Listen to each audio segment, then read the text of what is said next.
Okay, so what I decided I was gonna do is to get use out of this makeup other than for other people. I was gonna do the forward stuff for this book and get as much through as I could because I haven't finished the script. So, book 2, Girls on Film. So, this is book 2. It's truly like book 1 where you have, it is like, A-list is like a crazy 24 hours, and this sets up what is kind of going to be our normal feedback loop for this book series. So, Anna does some kind of side gig, and hijinks of rich people with low consequences ensued, and then Anna loses that job. Friendships and alliances and whoever Anna is with as she learns about herself and love and sexuality and really growing up. That's the thing for these books. So, I don't remember. This one doesn't have any specific trigger warnings. Content warning, queer, gay. I don't know. Less of a flashbang. So remembering what was the end of the last book. Oh my god, let me introduce you to the girls. And to the guys. So, at the end of last book, Anna breaks up with Ben. And she has met some young men that are great, like Adam Flood. She now has to go to school. Sam, whose father's wedding she went to. Cammy, who is in love with Ben and is crazy. And Dee, who may or may not be pregnant with Ben. Ben's baby. And this is our Anna. I'm taking so much care to show you because these are new and different from the last book, which is partially what's taken me forever to film, is I wanted to incorporate the dolls into this. Explain who everyone is via doll is gonna be so dumb and so much fun. If you have to ask, you'll never be on the A-list. Anna Percy came to LA to learn how to have a good time. Then Ben Birnbaum and his amazing disappearing act turned out to be anything but. Now Ben's making a huge play to win Anna back, and she's doing everything possible to forget him, including spending the weekend with her former nemesis Sam Sharp at Veronica's, the Tony Desert Spa. Anna knows she should act with her head, but she's on a mission to start acting with her heart. The question is, if she does forgive Ben, will she get the Hollywood ending she's hoping for, or will things turn Holly weird all over again? This book was written in 2004, with the starting quote being, "Love is a fire, but whether it is going to warm your heart or burn down your house, you can never tell." Joan Crawford.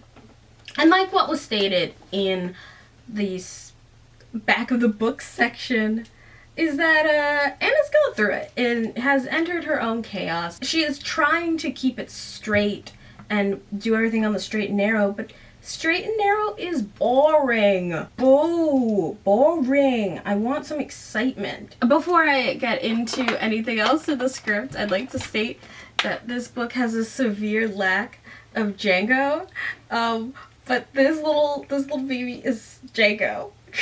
He's here. It slows down. It picks everything up, but it slows down. Like, things happen and they're kind of unimportant.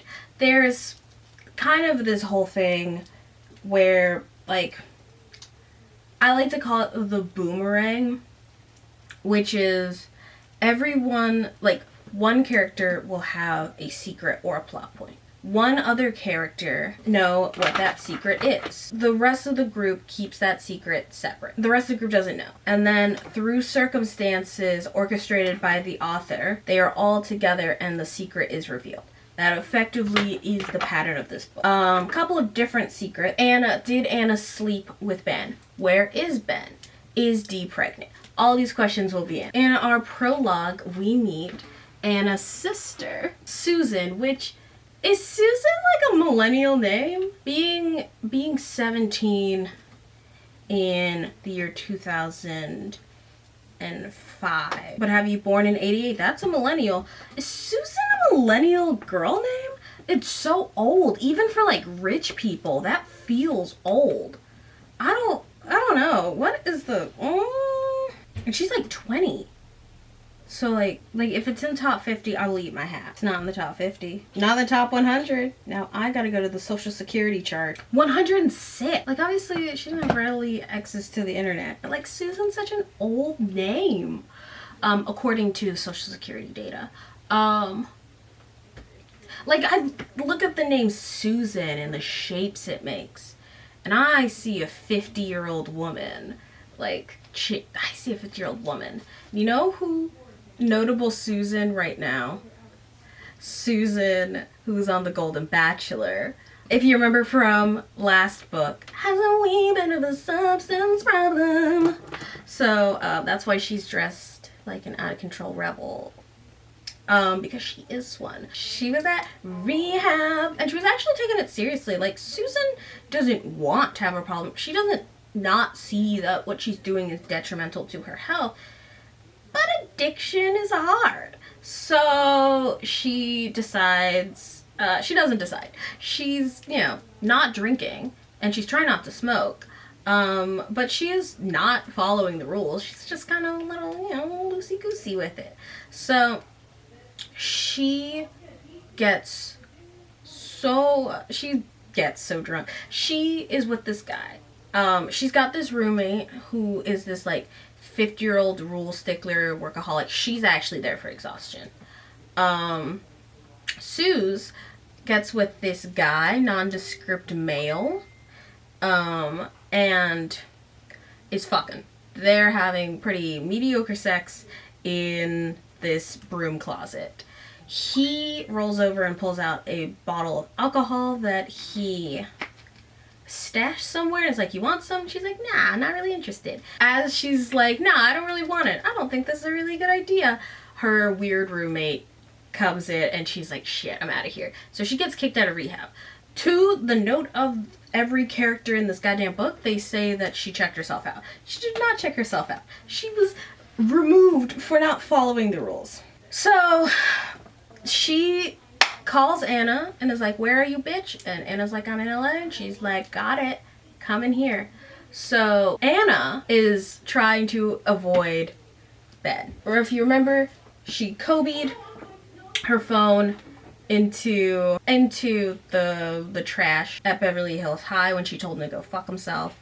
And so she's like, I'm gonna do what's right for me. And then immediately falls into a sweet little entanglement with Ben Flood. The reason Ben Flood is this cute little gentleman is because Ben Flood has blue hair, which I think is such a he's so quirky, he's so different, he's so California. So she's with him. They meet up for some reason and immediately glom together because smash those comp heads together. So Anna is with him, but also Anna has to take a literature class. This literature class she has with Sam, who, as we know, is the most amenable to Anna and their friendship, but she's also weirdly drawn to Anna. We'll get there. So they decide to work on a project. They are paired together for an English class assignment with the English teacher from the trash pickup where they vomited, and they decide to do a short film. Anna writes about The Great Gatsby, in which she makes a Great Gatsby about her relationship. I don't think it works very well, but whatever. But they work together. She writes the script, she directs, and Sam is like, oh my god, let's do it at this resort hotel thing. And Anna's like, can't we do it at your house? She's like, we'll try, but I don't know.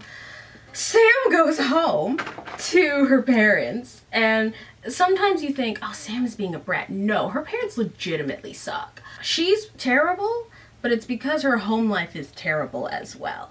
She comes home and is like, I would like to have my party thing here for school.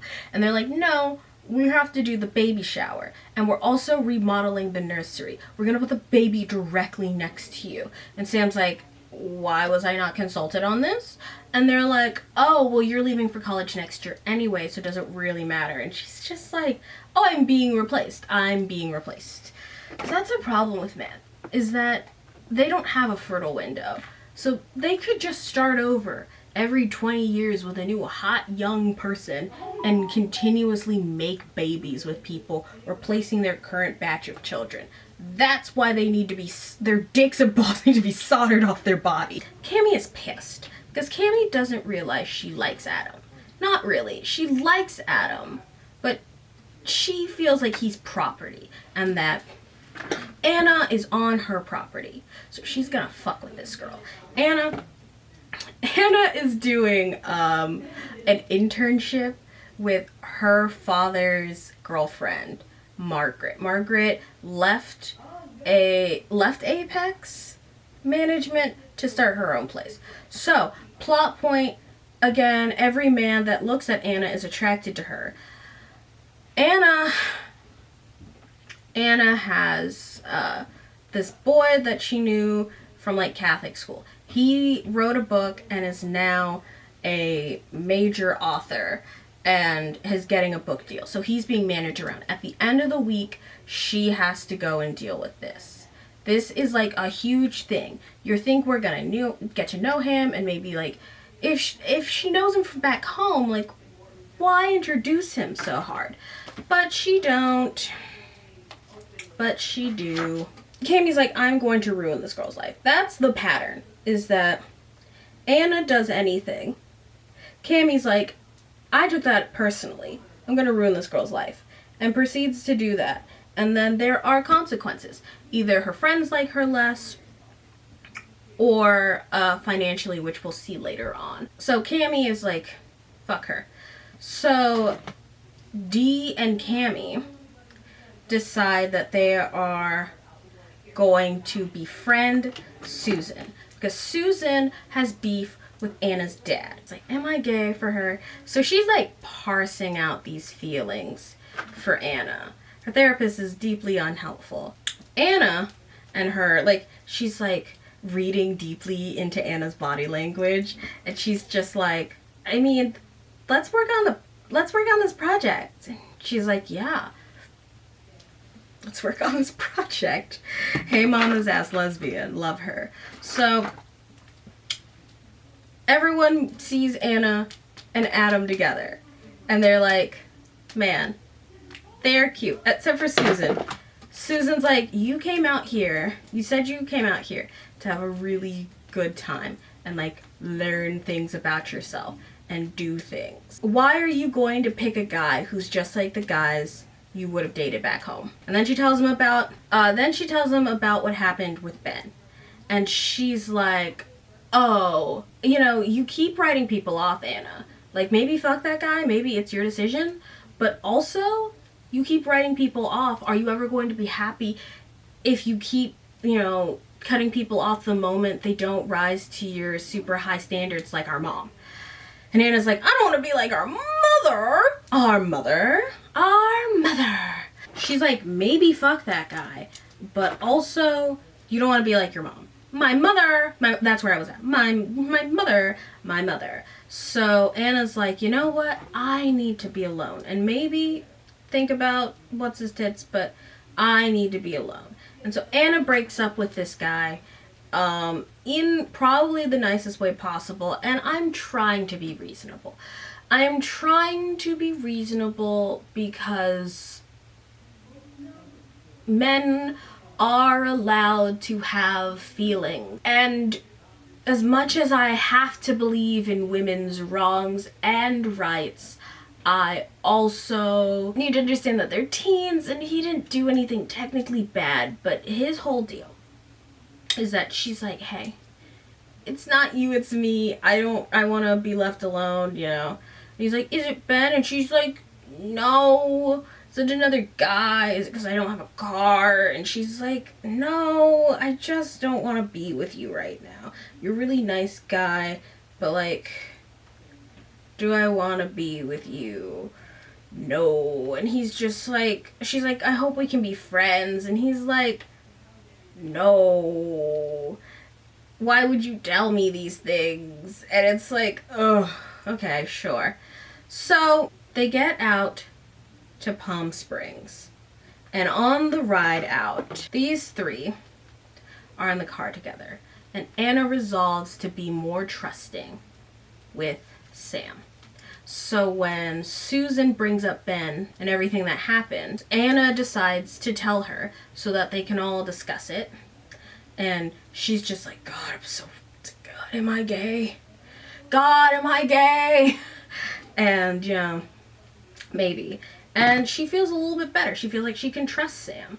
That Sam is worth being friends with and that she needs friends out here. They get out there. And surprise, surprise,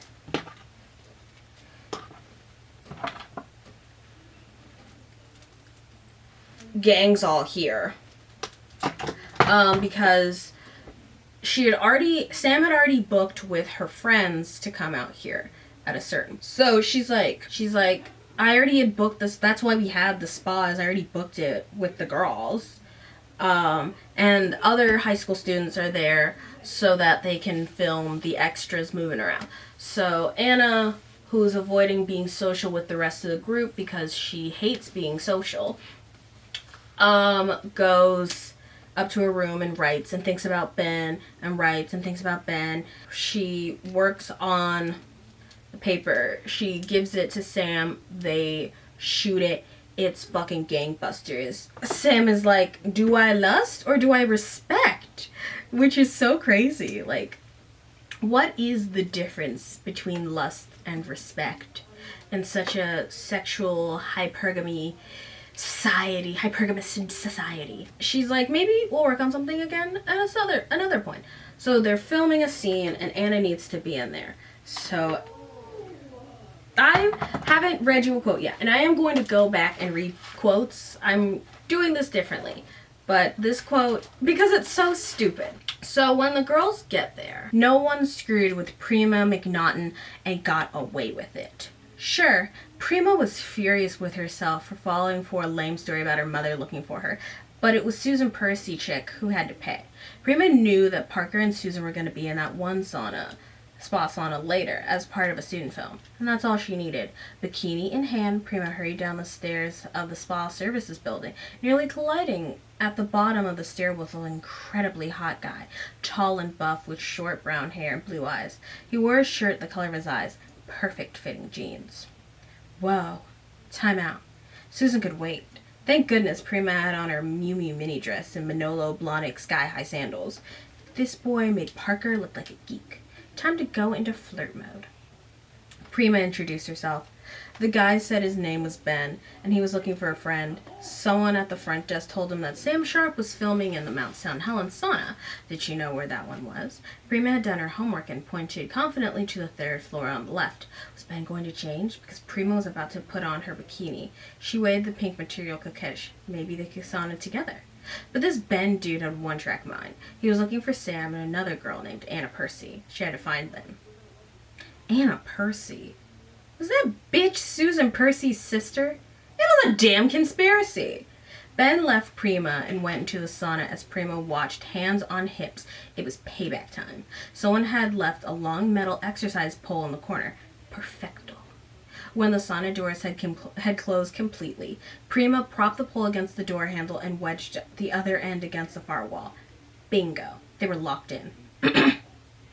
She knew there was probably an emergency button in there. V had to cover their asses in case some old codger had a heart attack midstream and needed help, but it would probably take a while for anyone to find it. And it would be even longer for someone to get to the sauna from the main building.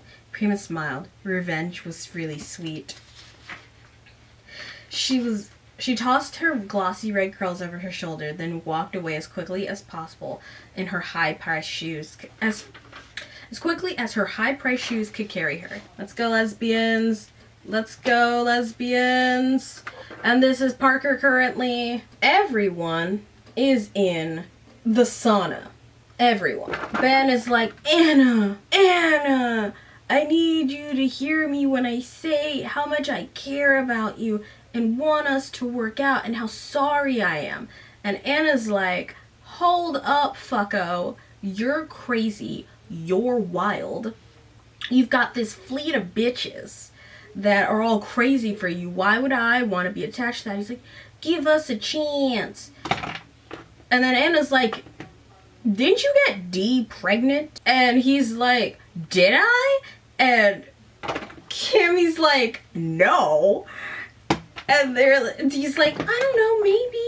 And these two fuckos are like, we literally, you asked us to borrow tampons from me yesterday. You were not pregnant. She goes, well, I could have been, and I didn't know, and now I got it, so I know. And Ben's just like, holy shit. And Susan's like, this is crazy. And the rest of the group is there, and Anna's feeling embarrassed. So now everyone knows all the same information. Anna and Ben have not slept together. Anna and Ben are not together. And Anna and Ben, Ben is still in love with Anna. Anna may or may not still be in love with Ben. Anna next morning leaves and is like, this is stupid and crazy. Sam is like, why don't you go to this other resort and get away from the crazy for a minute? It would be good for you. No, she doesn't. Different order. Okay, so now back in LA. The thing with the bitch here is that she's manipulative. So in her effort to ruin Anna's life, she takes, and the fact that these two get along, Susan and Hair Flop McGee over here get along. So she's like, hey, why don't we go shopping? So they're shopping around and stuff. They're looking for clothing to wear to the event that Anna's got to do for work. Because her dad also works at Apex. This hair is beginning to seem like a mistake. So she's like, when I was in rehab, and Dee's like, you did not go to rehab. But they're bonding about having gone to rehab together. So when she's like, when I first got out of rehab, I thought I couldn't even be around a smelling salt without thinking I was going to relapse. But you know what? I realized that life is short and that I'm in control and that I can control myself, and I believe you can control yourself. And so she starts drinking at the gym. They're literally at the gym, and she gives her alcohol. So by that night, she is thoroughly tossed. Now Anna is bad at this job on her own. I'm gonna be honest. Anna is like, she's gotta watch this guy. We'll use the Ben again. She's gotta watch over this guy and be like, hey, have a good time, meet execs. She literally turns her back for a second and he goes off to do coke in the bathroom. She's like, shit. Well, she's gotta go find him. She's looking around when she comes across, so he's gone. So she goes and finds her sister all loosey-goosey, and she's like, shit, it's a fucking hot tub party again all over. Where she's like, hey, don't get naked. And she's like, what do you mean like this? And is taking off her clothing. Oh my god. Because Anna likes her job, she likes Margaret, and she is chronically allergic to being embarrassed. So she's like, oh my god. She's like trying to get her sister out. And you know who comes to the rescue?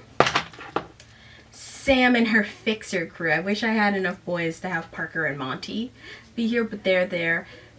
She then runs in guerrilla style with the camera crew after she gets them, and someone else has a sheet and goes, cut, that's enough, that was a great shot, Susan, you did great, thank you everyone, I will make sure that I'll make sure that your release forms are all sent through, thank you so much.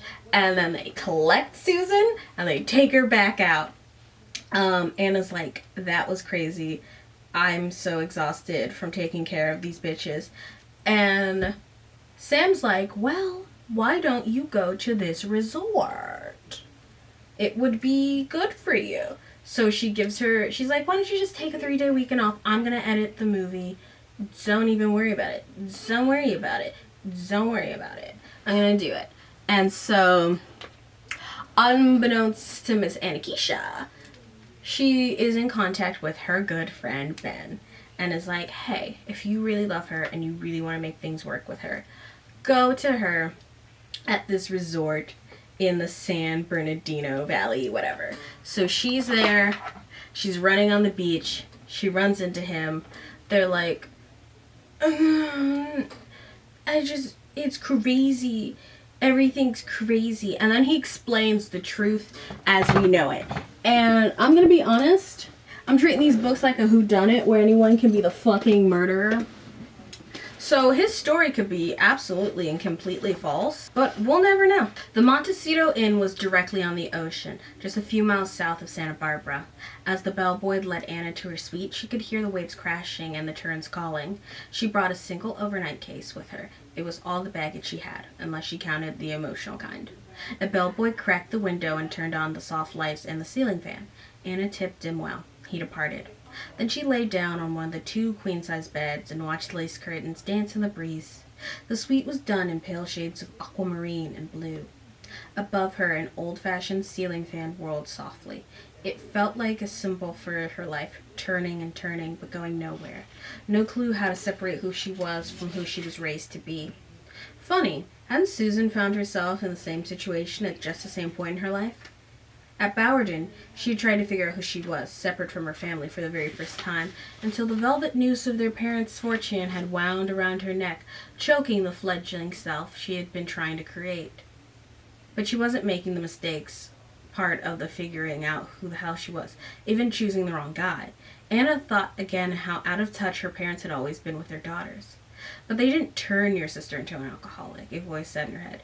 And Anna was so worried about her sister, But ultimately, Susan would have to be responsible for herself, just as Anna had to take responsibility for letting Brock wander off at the Steinbergs' party. If the internship at Apex was gone, maybe Margaret would give her another chance, maybe not. It was entirely her own responsibility. So really, Anna, enough. Anna sat bolt upright. Too many thoughts. She needed to move and not think. Sam called me tonight and told me you were here, Ben said. I saw you running when I arrived. Why would she do that? Call you to tell you where I went. I think it's called friendship.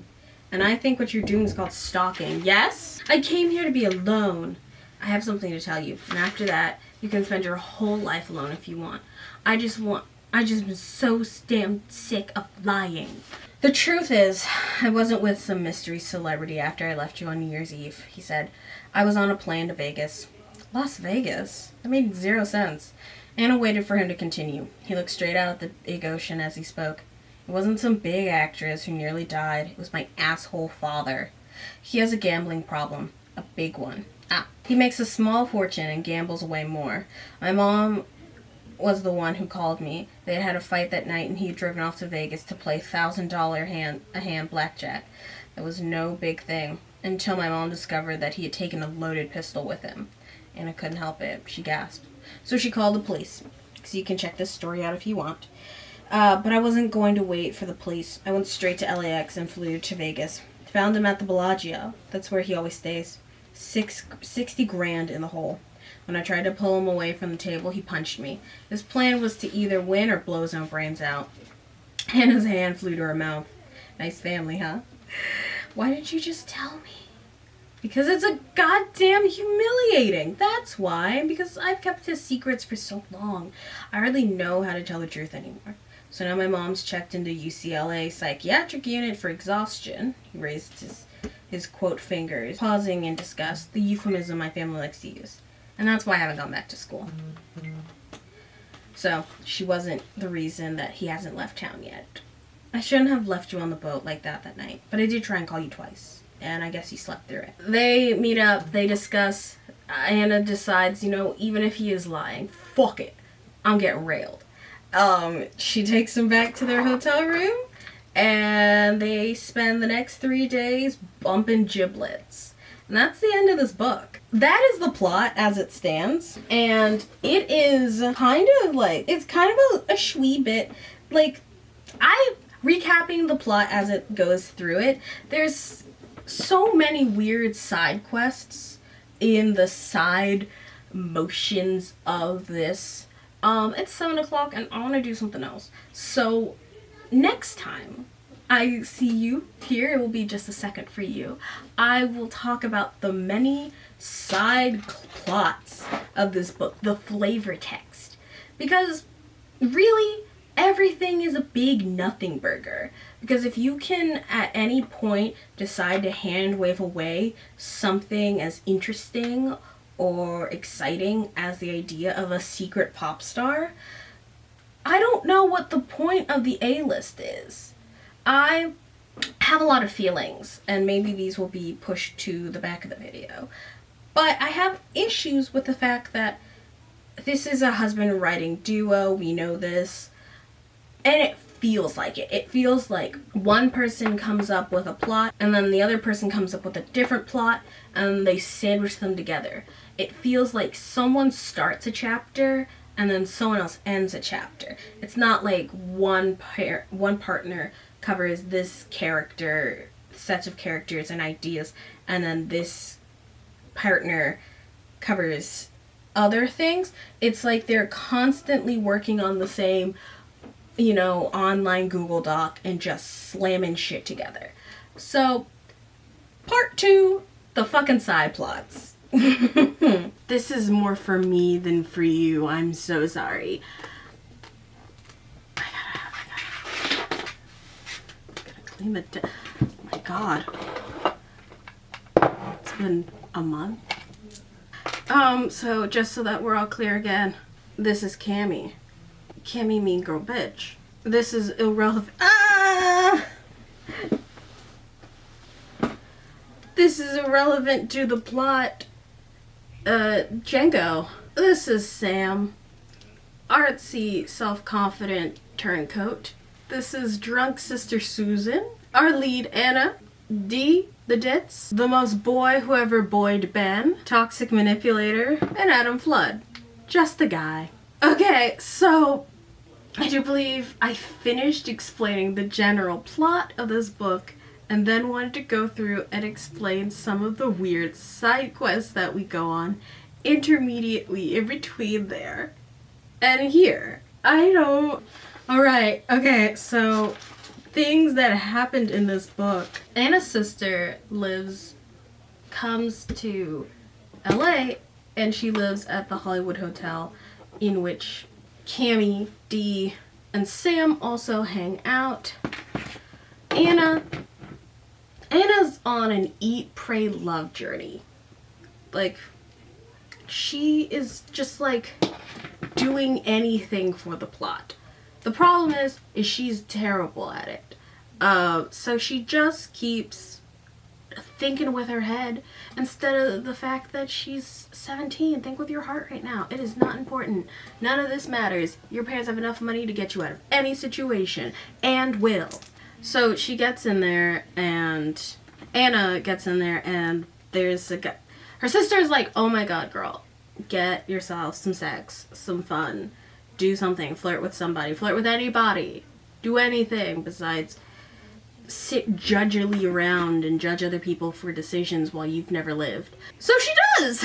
And everyone pushes her to flirt with this guy, man-shaped creature, and she goes back to his bungalow. She goes with the guy, and the guy's really into feet, and he is just rubbing the shit out of her feet and talking about her feet. Everyone's making feet puns, and it takes a minute for Anna to really pick up on it because Anna is very green. She's new here. She doesn't go here to Strumpet University. She's a transfer. Strumpet positive. I love strumpets. Strumpets are the backbone of society, and I do believe that. Excuse me. We go to Strumpet Town. Anna is going to Susan sleeps with a guy named Brown that she's not even entirely sure if that's his name, to have sex, and that's how she gets kicked out of sobriety camp. AA, my God. Anna goes to Hollywood High School, Beverly Hill Hollywood High School. That Anna could make this look terrific and had everything to do with genetics and upbringing. The three girls, though they were walking examples of Anna's observation that in Beverly Hills, when it came to cosmetics, more was more. And when it came to every square inch of flesh covered by designer fabric, more was way less. Each of them sported so much lip gloss, it looked as if one could skate across their lips. They each wore very small, very expensive sweaters with their extremely low-slung pants and stiletto high-heeled boots. Of the three, pear-shaped Sam tried the hardest, but had the least to work with. Dee got by on her big-eyed, shaggy, blonde, tiny precociousness, and Cammy looked like the kind of girl who would have been featured in Men's Magazine with a staple in her navel. Her white sweater was stopped more than 4 inches short of her cargo pants. Somehow she had acquired a tan since Anna had first met her, which just set off her lush, I just had an insane sex curls to perfection. Anna had learned on New Year's Eve that Ben Beerenbaum and Cammie had been a couple last year. There is a level of which the author of this book kind of hates teenage girls and hates LA, and yet every book by this writing duo under this name is all about bratty teenage high school girls. And I guess they were successful enough that they kept writing the books and they kept getting published. But God, why do you hate teenage girls so much? Why are you so obsessed with the amount of sex they're having and who they're having sex with and making a fictional character to be sexualized? Sometimes authors make up a guy to be mad at, and I find that to be questionable behavior. Sam's dislike of her stepmom Poppy is not a one-sided beef. That woman is actually terrible and is trying to push her out of her own life. Sam could practically hear the incessant wail of the colicky baby at 3 o'clock in the morning. I think we're fine. I don't want the house redecorated. Well, maybe a little soundproofing. Hey, Sugar Bun, you're off to college next year. You won't even be living here. But for us, it's forever. Her father went around the table and kissed his new wife. Sam's sorry, Poppy. We all need a little time to adjust to our new family. So what about you today? You can't check your adultish children because she's still 17, which I find to be a problem. Why couldn't these people be second semester 18-year-olds? Why are they all 17? I think it went over it in the main plot, but Anna gets in with her dad's girlfriend. Her dad? Yeah, her dad's girlfriend. That's how gender binary works. Her dad's girlfriend to work at the startup Apex, an agency. She is gonna be terrible at this. Susie comes. Anna goes on a date with Adam. Adam and Anna, God's two safest, smushed together in the love decahedron, or go and spark up a romance. Her left hand was near on his right one. He could take it so easily. No big deal. All he had to do was, at that moment, Anna moved her hand away. Damn. It's nice out here, she said. Yeah.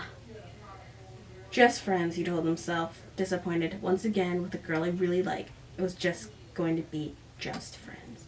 Which is why he was so surprised when she leaned over and kissed him. Okay, so today, and I love when I get to do this, I love queer theory in teen movies and art, because especially from the 2000s, with such stringent ideas, you can go really far with queer-like imagery, but because the cultural zeitgeist wasn't there, no one was thinking about it. This one flat out does it, which is why I am in a love-hate relationship with these books, because it's like, there are queer people and queer things are happening around. However, comment dice, not quite queer is happening. And we get something that is inherent, a main character that could be gay. In Sam. In Sam's dream, it had been her own Sweet 16. For a goof, the party had an Oscars theme.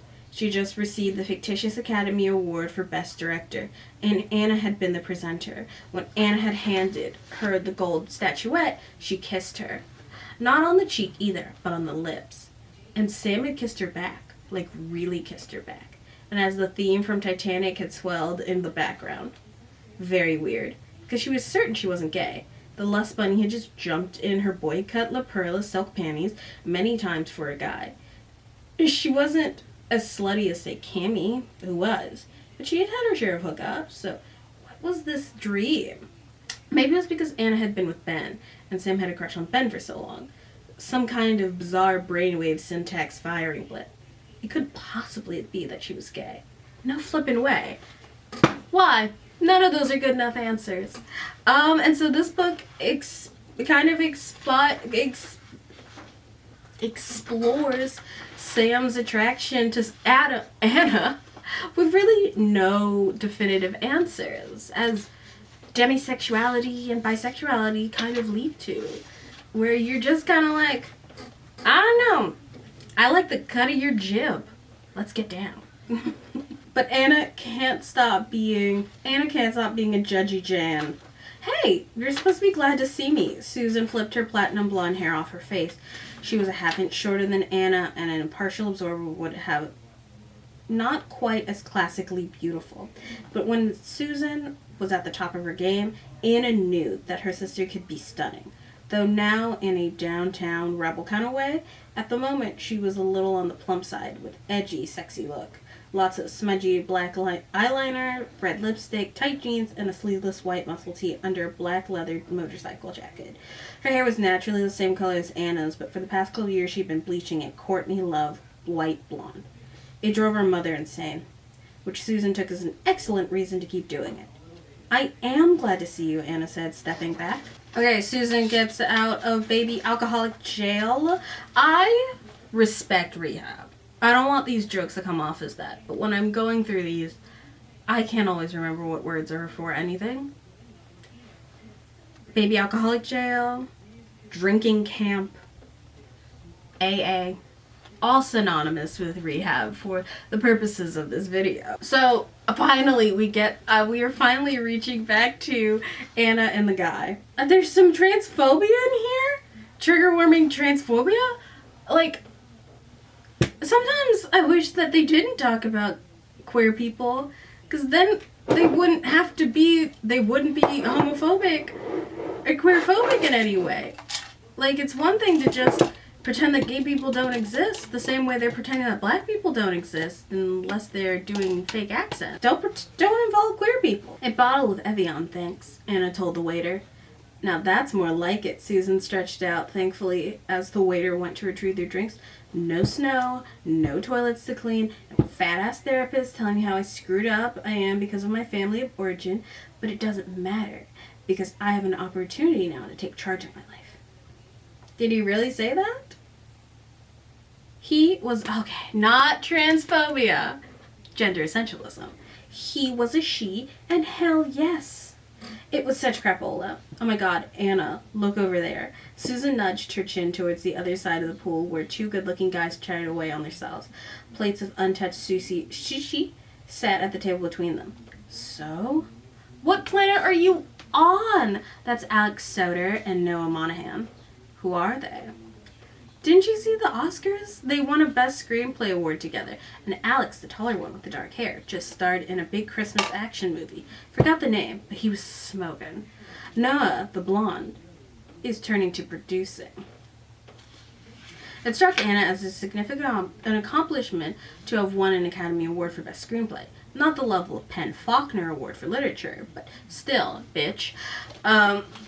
Is it wrong to call a 17-year-old a bitch at 26? Probably, yes. I know where I am at this point. I know who I am. But still, it would be interesting to be with a guy like that. Her best friend, Sin, back in New York, would have already sauntered right over and introduced herself. 10 minutes later, they'd probably all been making out in the jacuzzi. All three of them. I could be that girl, Anna thought.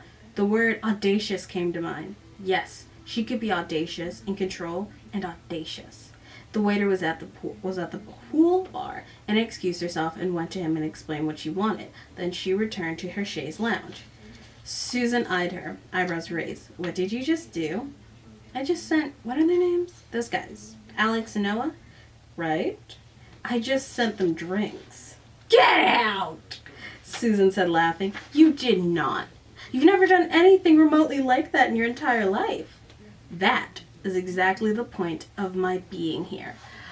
I just thought Poppy and Susan are like in age like they're all in age contemporaries, but Jackson's wife is the same age as Anna's older sister. That's crazy. Still, Anna's stomach fluttered as she waited for the drinks to be delivered. She kept her eyes on the two famous guys. She hoped without being obvious about it when Cammy and Dee entered the pool area and walked right over to them. The guys halted their conversations to take in the sight of Cammy in her white Vicks bikini. Its low-cut mesh top emphasized her perfect 34Ds. Breasts she had purchased the minute a bottom was held together by the minute bottom was held together by strings. Minute and minute are too close. Dee spotted an Anna suit. Am I literate? I don't think so. Dee sported an Anna Sue blue and yellow gingham bikini that showed off the results of hundreds of spinning classes and yoga sessions. To Anna and Susan's surprise, the guys put down their phones and started a conversation with Cammy and Dee. Your friends know those guys. They're not my friends. And we had a Secretary General of the UN to a dinner party in Mom's brownstone. I'd say it's quite more impressive. Yeah, okay, girl boss. Bitch. Like, God, stick up, ass. I'm so much better than you. I'm so much better than you. Why? Because I am. And it's like, shut up, Anna. For 5 seconds. My God. So they finally get over there. The decor of Noah's bungalow was American Indian with a chic Navajo rug dotting the hardwood floors. Facing the big screen TV was a plush sofa covered in copper, brown, and eggshell carved totems printed fabric. An ornate framed indigenous headdress. I'm subbing out shit. Okay, so Anna finally goes back with this man. I have been talking about this. I'm so glad to be done with this. Editing me can finally be done with this. Okay. Anna sipped her Coke. This was sort of fantastic.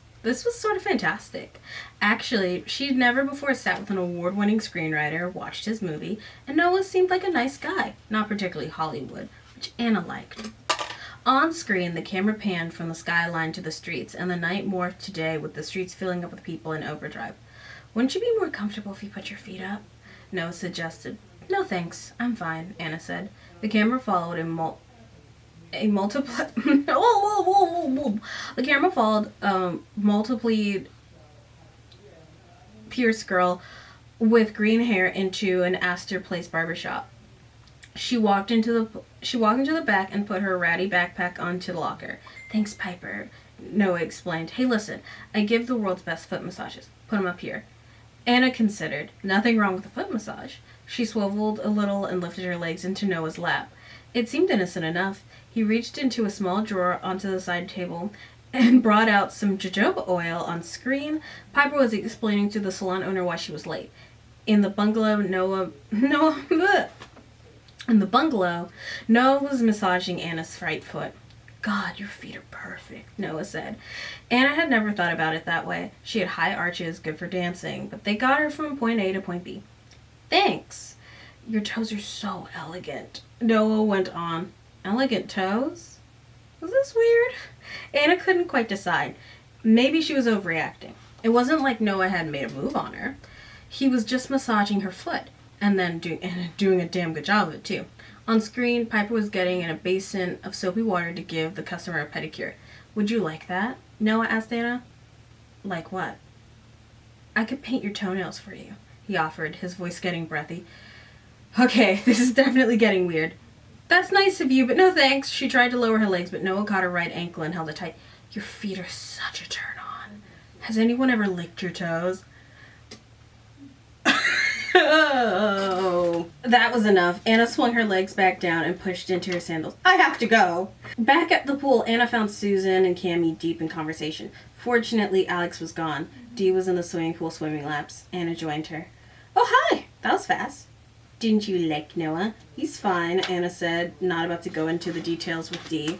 I know, but he's no Ben, right? Dee put her feet up on the bottom of the pool and put her hands over her stomach. You're not pregnant, Dee. Dee's gaze wavered. Well, I'm really, really late, and I'm never late, so I am, and it's Ben's. So did you talk to him? Since when? Since New Year's? No! What was the point of telling Dee the truth? I saw you with him at school today. It's really bad karma to lie, Anna. Anna was regretting her decision to get in the water. This was maddening. Whether it was completely true, Anna wasn't sure, but she started a powerful crawl towards the other end of the pool, doing a perfect kick turn at the fore wall. That felt good. What didn't feel good was when she saw her head. What she saw when her head broke the water again. It was Susan, laughing heartily at something Cammy had just said. "Did you bare your souls to each other, Anna?"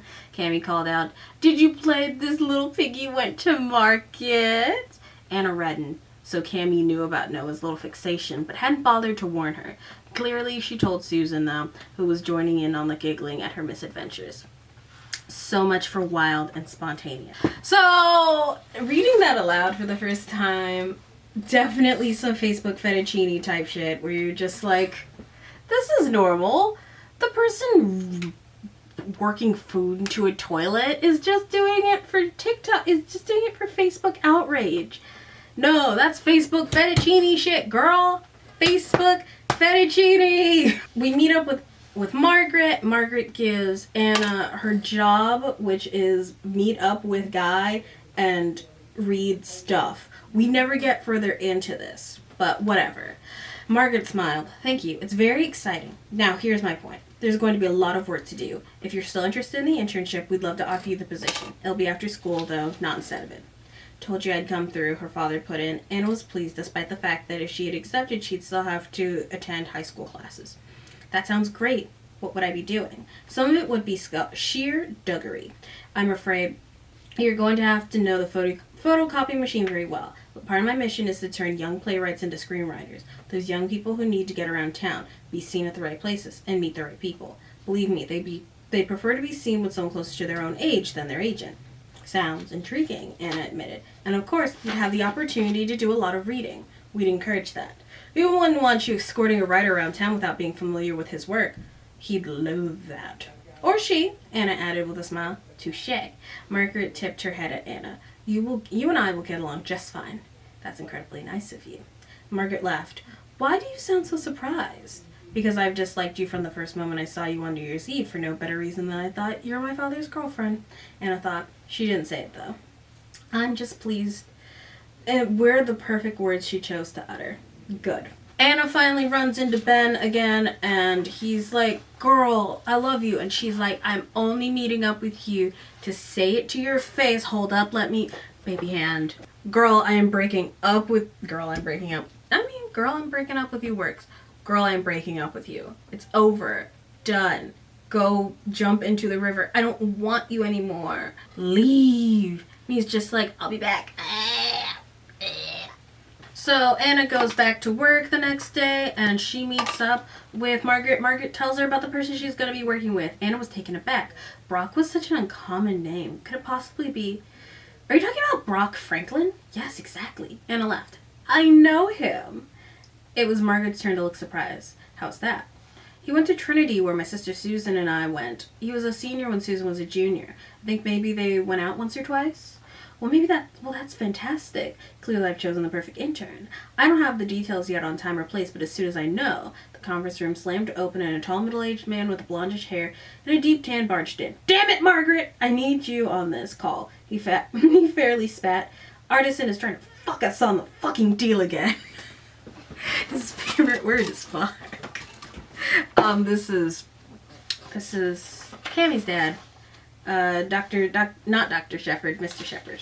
So Susan is hanging out with Cammy, which is bad news bears, but when isn't it bad news bears? They're hanging out, and Susan feels really kindred with this mean bitch, and thus they're looking at things and items. Don't you think it's super important for us women to be more accepting of our bodies? You know, you shouldn't diss yourself like that. Very Hilary Duff. You shouldn't call it gay. 2004. Rehab carbs, Susan said, sighing. "I've always looked like a pig when I get out." Cammy gave God a mental high five.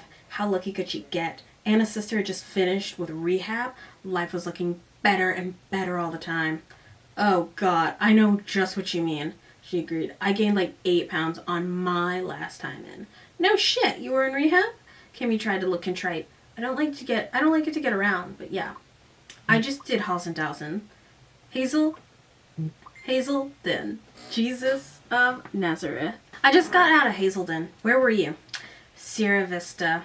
Cammy said, automatically naming the Arizona rehabilitation facility where her father had ordered so many of his clients to go and try out. Wow, I hear it's rugged there. What was your thing? What wasn't? Sex, drugs, alcohol. Cammy confided, I was an equal opportunity abuser, which sounds fake and cringe to me, but, you know, I'm not looking to get into community with her. Tell me about it. I haven't been away from Hazardot for more than a few days, but I'd kill for a shot of vodka. Not Stoli, Flagman. Iced liquid bliss. Totally, Cammy agreed. She spotted a pair of black pants and lifted them off the rack. But it's not a good idea. Listen, we should change the subject. They told me in rehab that the worst possible thing to do is to start talking with another addict about how much you like your drug of choice. Hey, why don't you try these pants? And then we can hit MAC. I'm all out of spiced lip pencils. The It Girl lip liner of all time! No, you got it. No, she thought as Susan disappeared into one of the changing rooms. I've got it. Actually, I've got her. Hook, line, sinker. All I have to do is reel her in anytime I want. Okay, so now we are getting into a side quest that truly doesn't have any real bending on the actual plot, but I thought was so cringe that I had to derail an entire other social gathering I was in to discuss this. This chapter is called Cousin Alexis. I'm having trouble connecting to the internet. Please check your Wi-Fi network. Cousin Alexis. Don't you start with me. Ben had to laugh. His cousin Alexis, who lived in Salt Lake City, Utah, of all places, had just turned 15. With her glossy auburn hair falling over one eye and cargo pants that bared inches of taut midriff, she could have easily passed for 20. That is until she opened her mouth, in which she sounded more like she was 12. Oh, dozens, Ben teased. Stop! She playfully bumped her hip into him. I'm serious. Alexis and her parents I'm hadn't having been... trouble connecting to the internet. Please check your Wi-Fi network. I have made a huge mistake. I'm never gonna... This is gonna ruin the tour. And her parents hadn't been to Los Angeles to visit Ben's family for 3 years, and she was so excited she could barely keep from skipping down the promenade. Ben can't stop thinking about Anna. I danced with Anna, Ben thought. He could see her in his eyes, flaxen hair flowing to her shoulders, swinging against her high cheekbones, the elegance of her slender neck, the spot just between her collarbones where he had kissed her. So did you... I had a date, Ben explained, suddenly as if thinking about Anna had conjured her up. He saw her heading towards him. She was almost all the way down the block with some guy, laughing. No, it couldn't be her. It was just some other tall, lithe blonde. She came closer. It really was her. And she was with Adam Flood. Their arms were linked. They looked so happy. It was like a fist to Ben's gut. So this was the real reason she'd blown him off. No, she blew you off because you abandoned her on a boat, you fuckhead. Adam was a good guy, even though at the moment Ben wished he would curl up and die. That girl is looking at you, said, jutting her chin towards Anna. Do you know her? Do me a favor, Al. Pretend you're my girlfriend. Okay? Which is peak 2000s behavior. Doesn't make it any less creepy. Yeah, I guess, she said with a shrug. But why? I'll tell you later. I'll owe you one.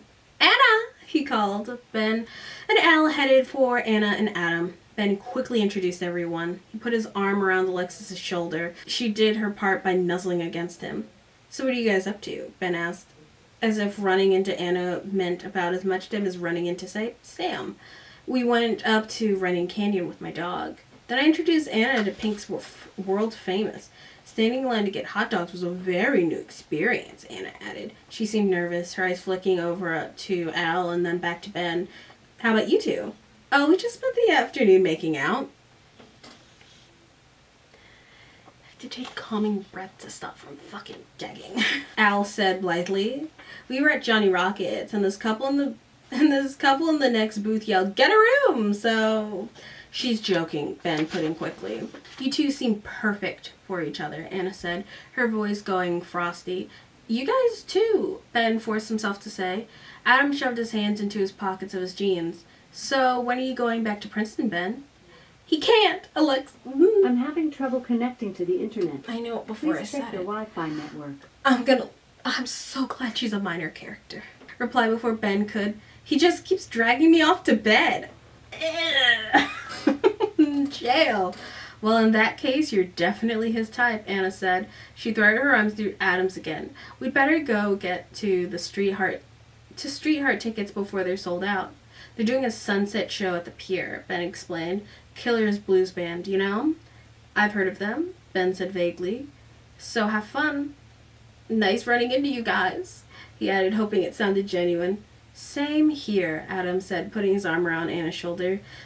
Ben grabbed Al's waist. Yeah, see you. Ben and Al continued down the promenade. Only when they reached the corner did he remove his hands from his cousin's waist. Prison. Jail. Prison jail? Not a bad option. I get it. You want to make that girl jealous, right? Something like that. She's gorgeous. Ben sighed. I know. So, was she your girlfriend or something? I went out with her once. But now she's with that guy. Adam, huh? That sucks. I mean, it's totally obviously from the look on your face that you're madly in love with her. Yeah, well, seeing is believing, Ben stated. She's with Adam now. The end. If you want her back, you should fight for her, says the 14-year-old. Alex decided. Ugh. That's what would happen in the movies. Except this is real life. Nuh-uh. This is Los Angeles. Nothing here is real. You're the one who told me that. So buy me a triple dip ice cream cone and I'll tell you how to get your girl back. Crazy. Bad. Jail. Anna and Susan get into one of their many spats about Susan's sobriety. I really like that they keep revisiting this. Anna is such a reserved person that she wouldn't come out and say that she thinks her sister is an alcoholic who needs to be put down, but it's how she feels. I'm not hungry, Anna protested. Come on, save me the humiliation. They're at Susan's bungalow. Susan just ordered a butt ton of food because all these girls miss eating more than God, and I do believe that with my whole chest. They eat all the best foods and then binge it out of their bodies, purge it out of their bodies. Okay, sure, I'll call it dessert. They sat down together. The waiter had assumed the order was for 2 people, so extra plates had been provided. Anna took a plate and a section of the club sandwich and bit into it. So what did you do besides shopping? Nothing. Susan cut into the crab cakes. Cammy wanted to go club hopping tonight, but I'm still kind of jet lagged, so I bowed out. That was smart.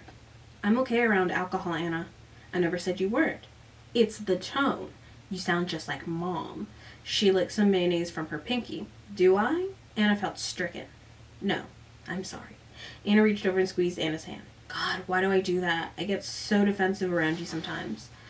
Maybe that's just how I make you feel, Anna said guiltily. Susan shrugged and cut another bite of crab cake.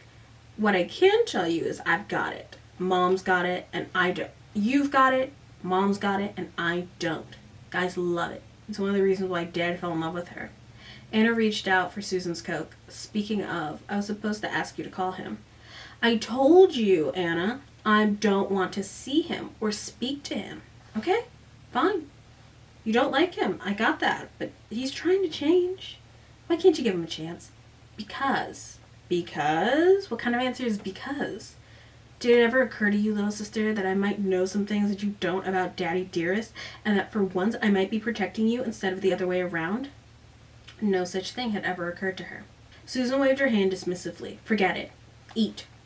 Then come looking at the cute clothes Cammy talked me into buying. We have to go wild this weekend so I can show them off. In fact, come see them now. Susan laughed. She went to her nightstand for cigarettes. You're full of crap, Anna. You hate these pants. You're such a little prep girl. You used to be too. Susan torched her cigarette and took a long drag. The difference is it never really suited me. She regarded Anna thoughtfully. Don't you ever do anything wrong, Anna? Don't you ever just want to break out and get crazy? Does the 10 minutes in Noah's bungalow count? Saving his soul, so to speak? Susan grinned, replying with a rhetorical question. Cammy filled me in on his predilections. Anyway, that doesn't count. Very ick, Anna said, laughing. And he seems so normal. You want normal, Anna. Go out with the same boring preppy types you went out with back in New York. It's okay to go a little nuts, you know. I did. On New Year's Eve, Anna thought. With Ben. And then all I got for it was a broken... Anna tried to make light of Susan's remark. So you think I should have let Noah slime my toes? Hardly. You know what I mean. Anna does tell Susan about Ben, and for the purposes of this quote, I don't need to go on any further. The thing about the Ben thing is that he was her big risk and it burned her, so she's reserved. But like, if you get hit, you gotta get back up. But there's nothing for her to lose because there isn't anything she's gambling. She is set for life, money-wise. She is smart and intelligent. There isn't any reason why she should swing for the fences romantically, but there isn't a reason why she shouldn't. And I think that's the crux of Anna's character. She is the will or they won't they of just like living and shit. You know, I was hoping I could get this done in one session, but I can't. So we're gonna come back and do another session. A bar in New York City. We returned to Girls on Film because I want to be done with this more than anything else in the world. I thought, oh, I'll do like a mini summary at the beginning. This is my third hairstyle. I think we are on the 3rd month of filming this video. I think I started on June 7th and I have just tried my best. Okay, so Anna is with her sister and she's really trying to convince Anna. This is a long-term story about lust and love and want and reaching for things. Like, you gotta want it. You gotta wanna live. You could have all the money in the world and still not have, oh my god, have the want to actually, you know. As the once great pedophile groomer Drake once said, everybody dies, but not everybody lives. And like, Anna has a chance to live. She's loaded, attractive, and it's pre-2007. Like, everything's working in her favor, and yet she chooses to be safe.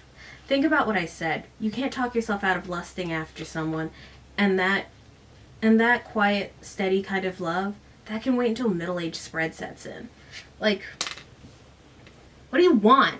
What do you want? What do you want in life? So Anna is next day. Anna's leaving for class, and she's that steady, dependable love is the kind of love that she gets from Adam, and she's not entirely sure that she's even attracted to Adam like that. She just keeps thinking about, I got them a bigger box. Ben.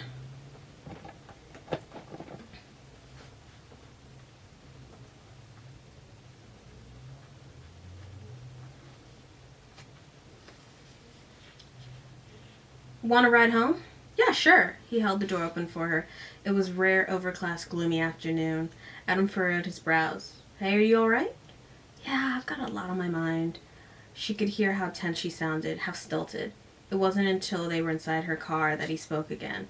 She was about to turn the key in the ignition when he pulled his hand over hers to stop. It doesn't take a mind reader to figure out that something's up, Anna. If it has something to do with me...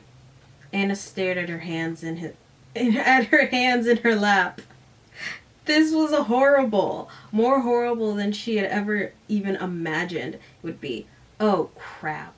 It does have something to do with me, Adam said. He rubbed his star tattoo behind his ear. You know how much I like you, Adam, Anna said.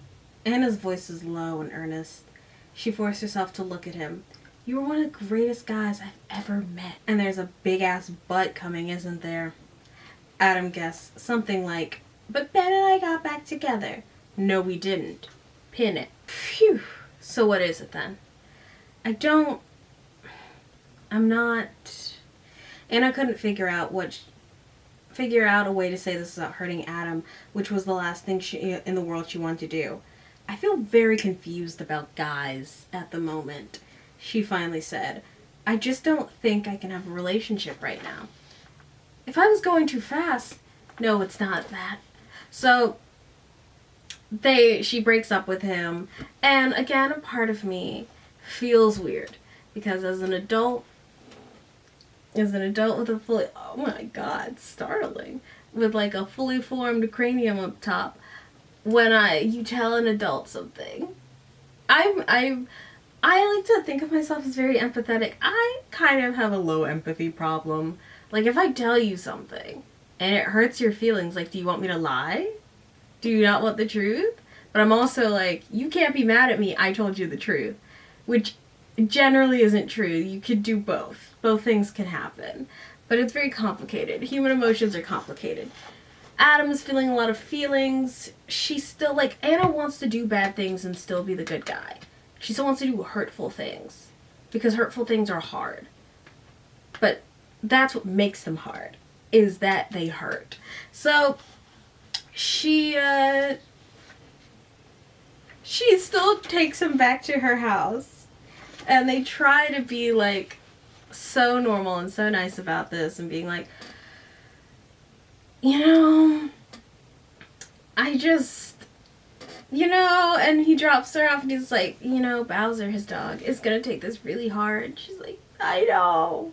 But it's like, girl. Sam's chapter is named Sloppy Thirds, which I think is very interesting, considering her dynamic in the love decahedron, as just kind of everyone's weird stepping ground middle choice, not quite a choice. She is, because even with her lust for Ben, her friendliness towards Adam, and her weird feelings towards Anna, it's still like, am I ever gonna be anyone's first choice?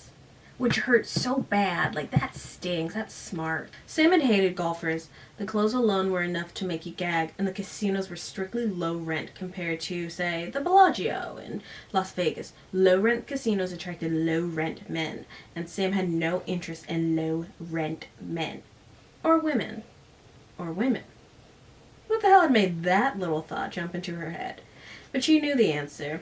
The 4-letter word. Anna. Connected to Bluetooth. Thanks, girl. Thanks for telling me. Okay, so she had a crush.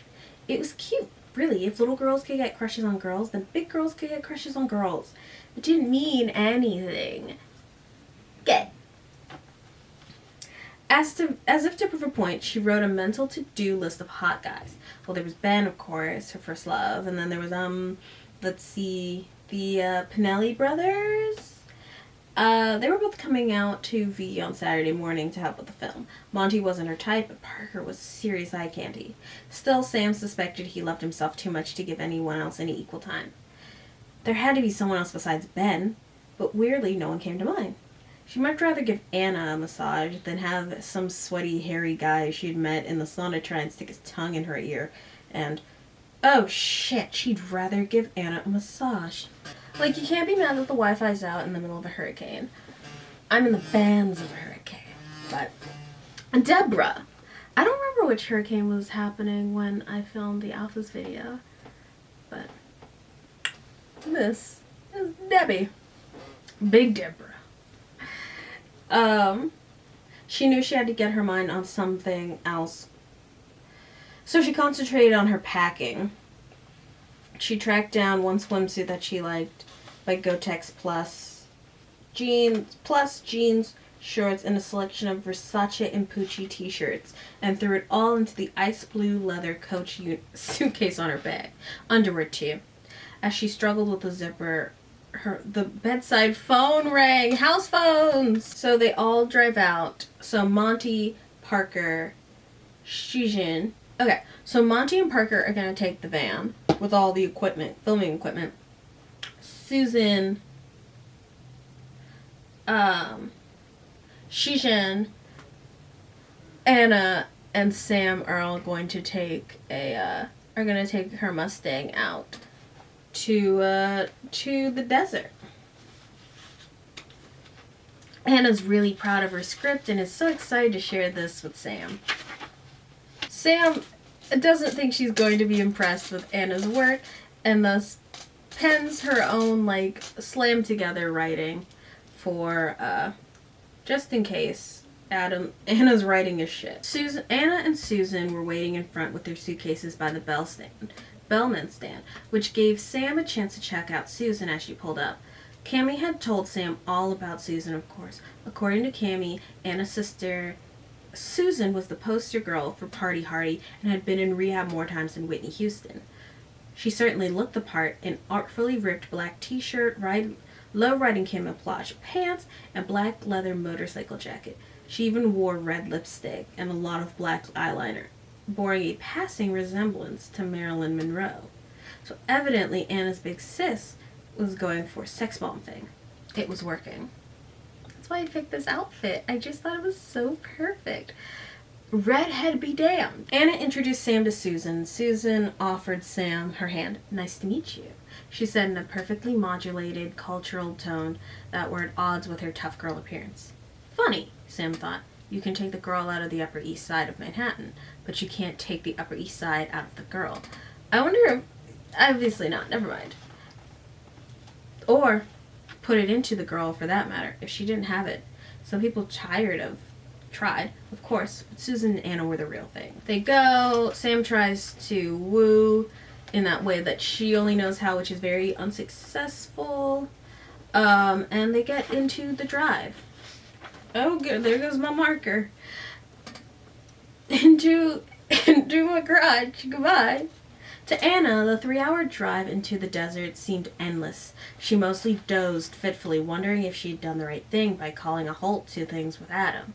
She could still see the hurt on his face. Susan slept through most of the ride, and Sam listened to music that Anna didn't really like. But they had finally reached the outskirts of Palm Spring, and were driving between the two huge expanses of power-generating windmills that spread out along both sides of the freeway. There were hundreds of them, illuminated by floodlights, spinning madly in the gusty desert winds. Interspersed were billboards for Indian casinos. Casino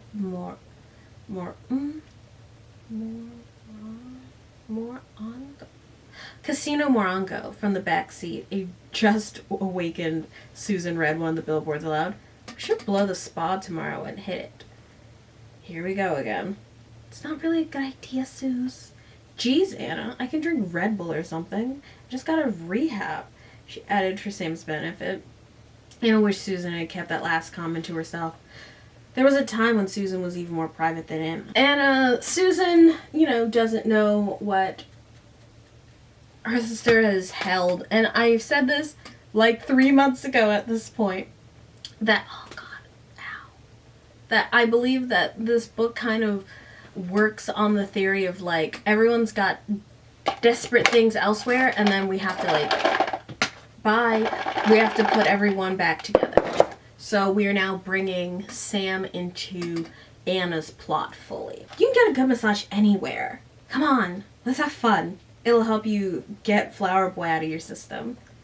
Anna's stomach clutched. Too late, she realized she should have told her sister not to mention anything about Ben or Adam to Sam, but Sam seemed to be oddly obsessed with Anna's love life. In the old days, she could have counted on Susan's discretion. These days, discretion wasn't even in her sister's vocabulary. Flower Boy? Yeah, it's wild, Susan told Sam. The guy sent Anna hundreds of roses. Adam Flood? Ben something, Susan filled. I hear he's an ass. Ben? Sam echoed incredulously. She took her eyes off the road and looked at Anna. I thought you guys were done. He sent you flowers? From Princeton?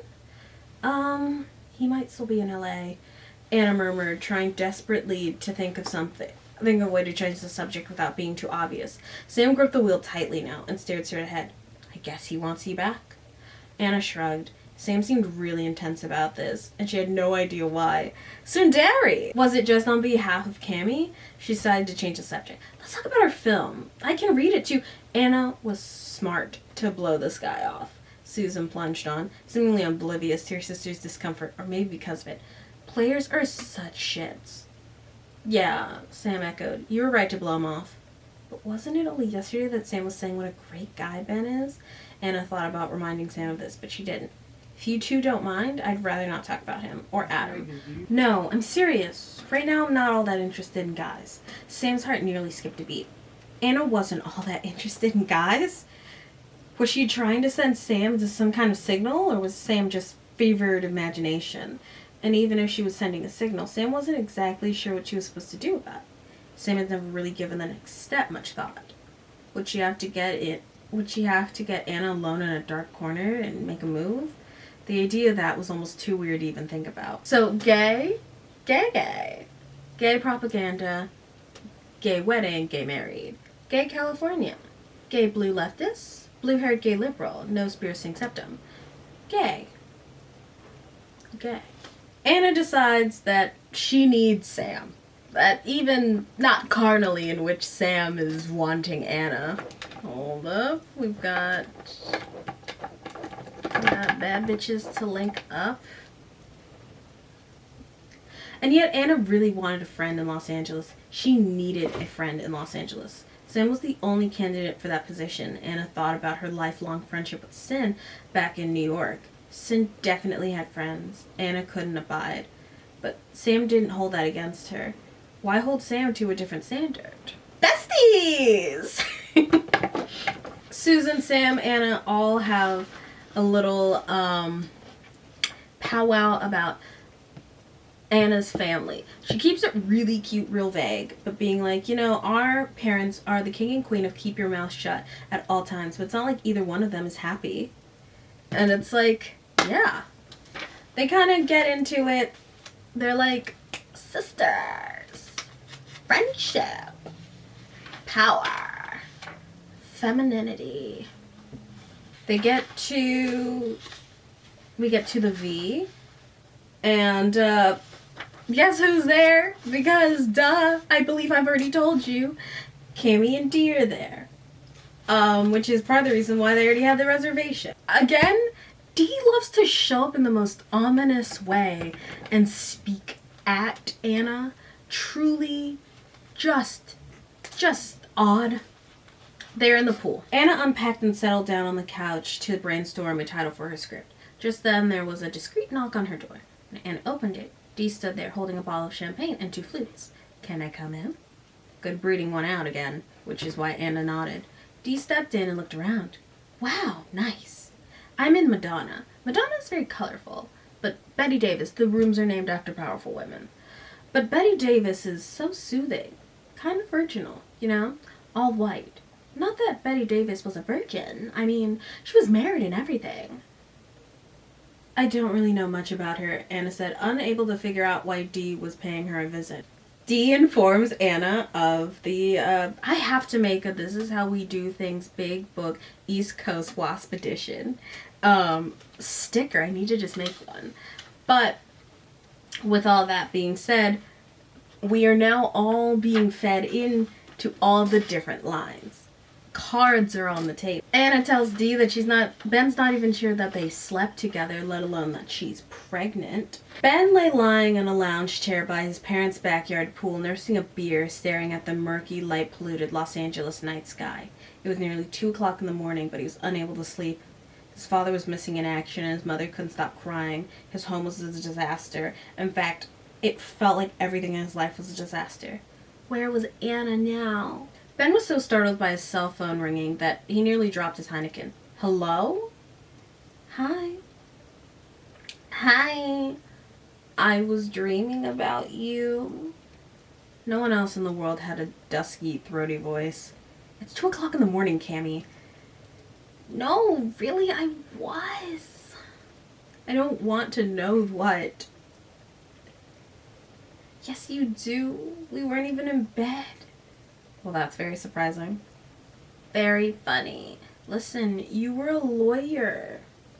And you were arguing a case before the United States Supreme Court. I was in the gallery watching you. I was so proud." Cammy's behavior was so out of character, Ben actually looked at the phone as if he had magically been able to look through it and see her. That's nice, Cammy," he said, since he couldn't come up with anything better. "Yeah, it was." Okay, something had to be up with Cammy. She was a calculating girl. Cammy attempts to seduce Ben, but lets her know about the thing. Everyone knows everything about where everyone is, so Ben starts making his way towards V. We learn about Anna's plot for her story, which of course mirrors her own because heck, I say heck, she's 17. 17-year-olds can't help but be hacks. They're untested. Dan's family had recently made a ton of money in the stock market. Mike came from an elite Boston Brim family. As for Nina, Anna decided to have her focus on who she was and what she wanted instead of on her background. In classic Gaspian tradition, these hopes and dreams would be in direct conflict to each other. To want a big family and a big career and a simple life and a lot of money and to live a long life, but one that involved partaking in physical risks and so on. And the three monologues could also be used as voiceovers to the footage that they would shoot. It probably sucks, Anna thought as she stood. So, gay Sam, Sam gay, maybe gay Sam, calls her therapist and her therapist. Sam, just because Anna's good at something doesn't mean that you're not. There's no limits on how many people can be good at something. Okay, I'll work on that, Sam said dismissively. She had bigger fish to fry. But that's not why I called. I called because I can't stop thinking about her. Can you be more specific, Sam? Like I want to kiss her, Sam confessed, her voice dropping low. Interesting. No, it isn't interesting, Sam snapped. I told you things are weird. Okay, so you would like to kiss this new friend. How is that weird? Let me run it by you again. She's a girl. So you're concerned that you're having sexual impulses towards this young lady. It's not like I want to bone her, Sam insisted, her heart pounding. I want to kiss her. Sort of like kissing Jessica Stein, you know? Where the straight girl thinks she's attracted to a girl, but she's really straight, and finally she ends up with this great guy at the end. Uh-huh. Dr. Fred murmured, except in that movie, the straight girl is really attracted to a gay girl. Is your new friend Anna gay? No, maybe, I don't know. She told me that she's taking a break from guys. That could mean gay, or at least bi. Or it could just mean that something happened in her life that makes her want to take a break from guys and concentrate on herself for a change. I think you feel threatened by this impulse. No, not really. Why would I be? All of us have to remember that our self-worth is not determined by our sexuality. Have you been repeating your affirmations? Dr. Fred and his fucking affirmations. He even had a new greeting card line out there with those damn affirmations on them. I create my own reality. I am a perfect being of light. I choose to be happy in the now. No, they're stupid. How about you reserve judgment on them?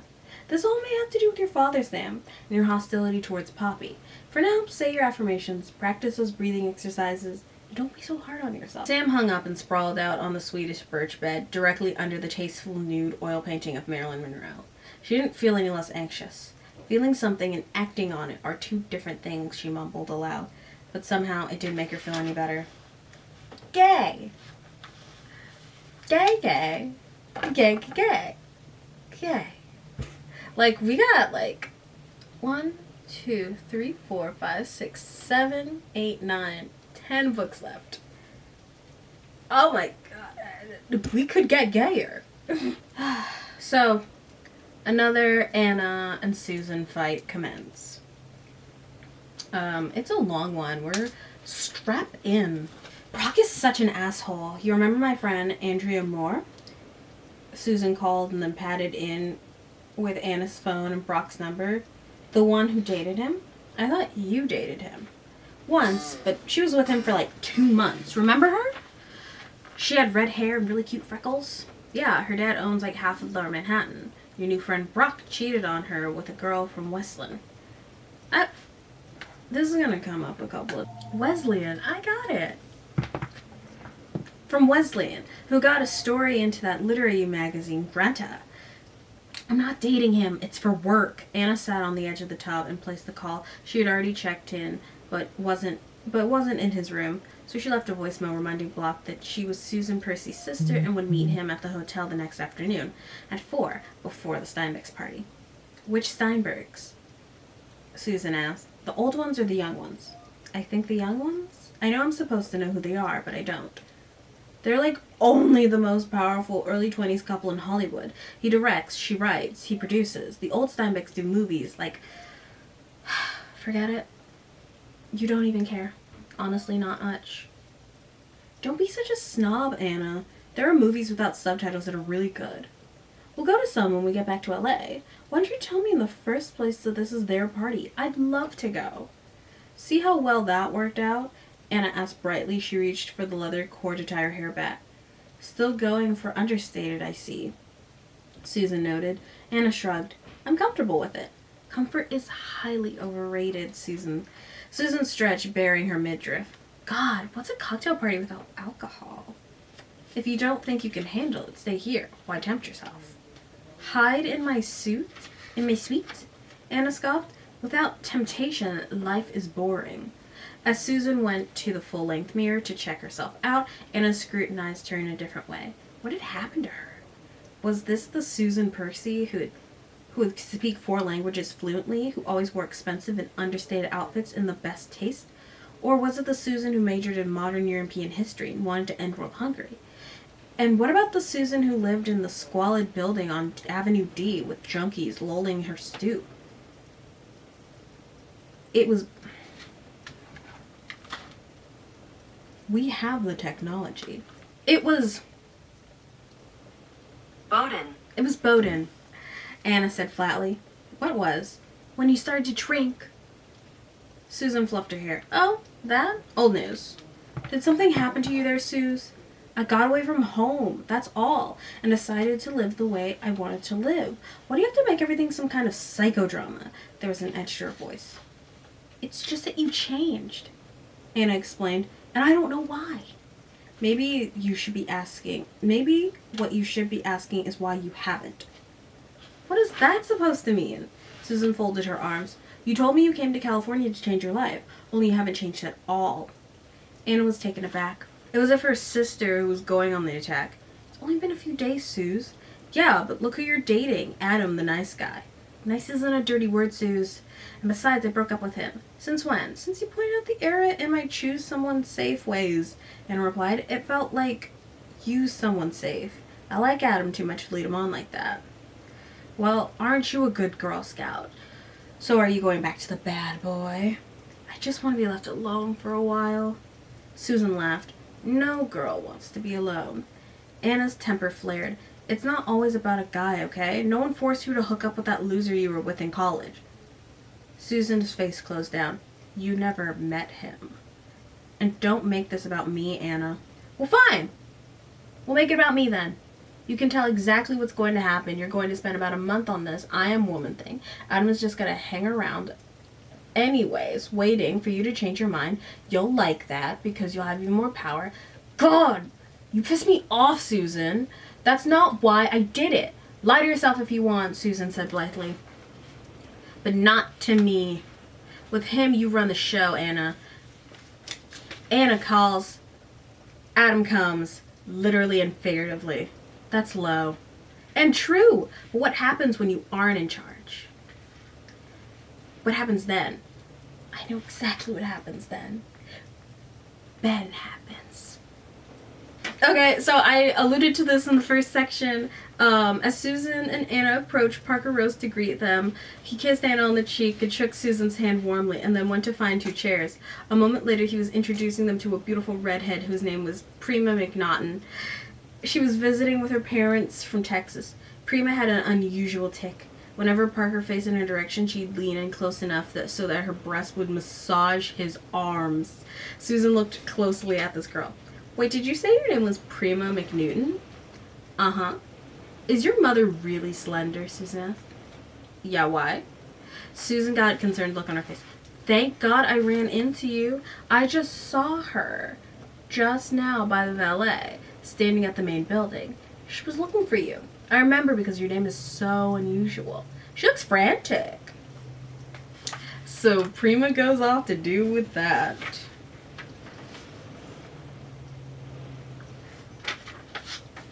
It was a few hours before Anna looked up from her laptop. She had no idea how much time had passed. Mike's monologue was much better now, more honest. She reread the last few lines. I'm not reading that shit. Actually, I will read it one time. I do think it is overdone teenage slop, but I will read it so that, you know, people can call it passion or lust or obsession. I don't really care. But when I'm with her, touching her, this is the only time I feel completely alive. If you've never felt the power of that, then I feel sorry for you. Anna got up and stretched out the kink in her neck. Before Ben, she never would have written those lines, because before Ben, she would have never known those feelings. If she could go back in time and magically make it so they'd never met, she wouldn't have done it. Because along with the pain was the sweetness of the feeling of all that she felt for him. Part of her wanted him to know that. It didn't even matter about the girl on the promenade. Suddenly, correcting Ben's impression that she was with Adam became Anna's only top priority. She got Ben's number from her Palm Pilot. Then she took her cell phone from her purse. The battery's dead. She had forgotten to recharge it, so she impulsively reached for the hotel's phone on the desk to place a call to Ben. Anna loves to call this man and hang right the fuck up. She's like, never mind. She hangs him and then she's like, I want to be alone. I'm not with Adam anymore. Do with this information what you will. Maybe. Again, how would I feel about that? Everyone's converging on the spa, which I do think I might have read previously to that, but I don't care. Let's see if I can do this in under 4 minutes. No one screwed with Prima McNaughton and got away with it. Sure, Prima was furious with herself for falling for the lame story about her mother looking for her, but it wasn't that Susan Percy chick who would have to pay. Prima knew that Parker and Susan were going to be in one of the spa saunas later as part of some student filming, and that's all she needed. Bikini in hand, Prima hurried down the stairs of the spa service building, nearly colliding at the bottom of the stairwell with an incredibly hot guy. Tall and buff with short brown hair and blue eyes. 6'5", blue eyes. Finance. Trust fund. I'm looking for a guy in finance. 6'5", blue eyes, trust fund. Whoa, time out. Susan could wait. Thank God Prima had on her Miu Miu mini dress and Manolo Blahnik sky-high sandals. This guy made Parker look like a geek. Time to go into flirt mode. Prima introduced herself. The guy said his name was Ben. He was looking for a friend. Someone at the front desk told him that Sam Sharp was filming in the Mount Selin sauna. Did she know where one was? Prima had done her homework and pointed confidently to the third door on the left. Was Ben going to change? Because Prima was just about to put on her bikini. She waved the pink material coquettishly. Maybe they could sauna together. But Ben had this Ben dude had a one-track mind. He was looking for Sam and another girl named Anna Percy, and had to find them. Anna Percy? Was that bitch Susan Percy's sister? It was a damn conspiracy! Ben left Prima and went to the sauna as Prima watched hands on hip. It was payback time. Someone had left a long metal exercise pole in the corner. Perfect. When the sauna door had closed completely, Prima propped the pole against the door handle and wedged the other side against the far wall. Bingo. They were locked in. All she knew was probably an emergency button in there. We had to cover their asses in case some old codger had a heart attack mid-steam and needed help, but it would probably take a while for anyone to find it and use it, and even longer for someone to get into the sauna from the main building. Prima smiled. Revenge was really sweet, and she tossed her glossy red curls over her shoulders, and she walked away as quickly as her high-priced shoes could carry her. I love filming in the rain. So much fun for me. So they're all in. Everyone's in there. Ben gets in there and is immediately like, oh my god, I'm so hot, and takes his shirt off. Susan's like, stripper music, anyone? Because she's tacky. And so everyone gets their bits up. Everyone talks. It's a bottle episode. A bottle section. Not the cock post.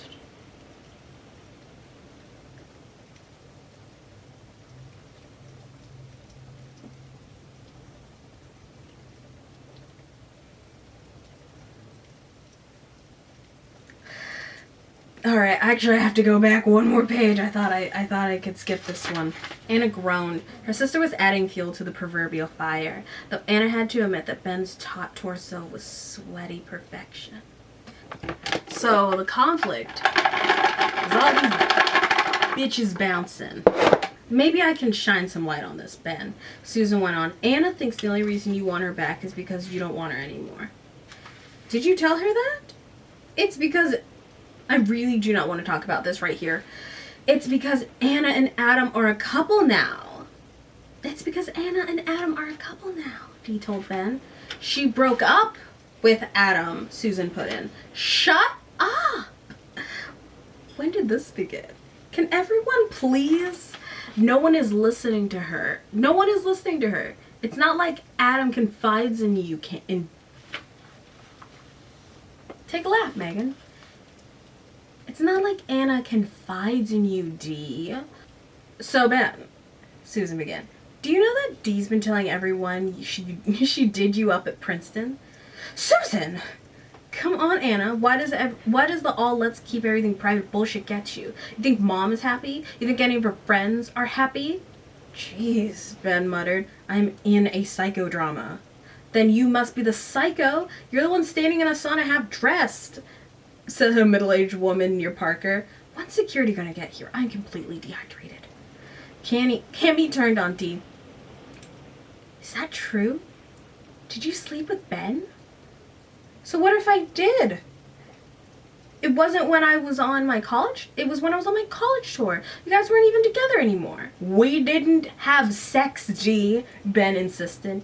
Yes, we did. You got toasted, so you don't remember, Dee declared. But I remember. I remember every single moment. Tell him the rest, Susan urged. It's a secret, Dee said. I actually kind of like them together. They're like, they're two dumb bitches looking at each other saying exactly. Susan shook her head. Don't you think you owe Ben the truth? That's when Anna realized the truth to which Susan was referring. Dee must have told Susan the same thing she had told Anna, that she was pregnant with Ben's baby. It's a little premature. Look, sweetheart, it's either true or it's not, Susan said. Either you're pregnant or you're not. What?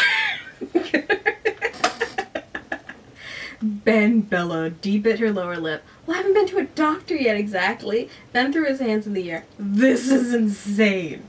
Buddy, is there anyone in here besides me and you that have it screwed? The hairy guy asked. Ben ignored him. You're not pregnant, Dee. How do you know? Dee countered. I might be. Sam cleared her throat loudly, getting everyone's attention. Really? Then why did you knock on my door last night asking if I had any tampons? Busted. The only sound in the sauna was the faint hiss of the heat rising from the lava rocks. Well, I thought I was, Dee began, her voice meek. I mean, maybe I was, for a little bit. You're all being so rude. Which is like, girl, what do you mean? Anna stood. This is horrible, she declared. Whatever happened between Dee and Ben is between them. And whatever happened between Ben and me is between us. I don't care what any of you think.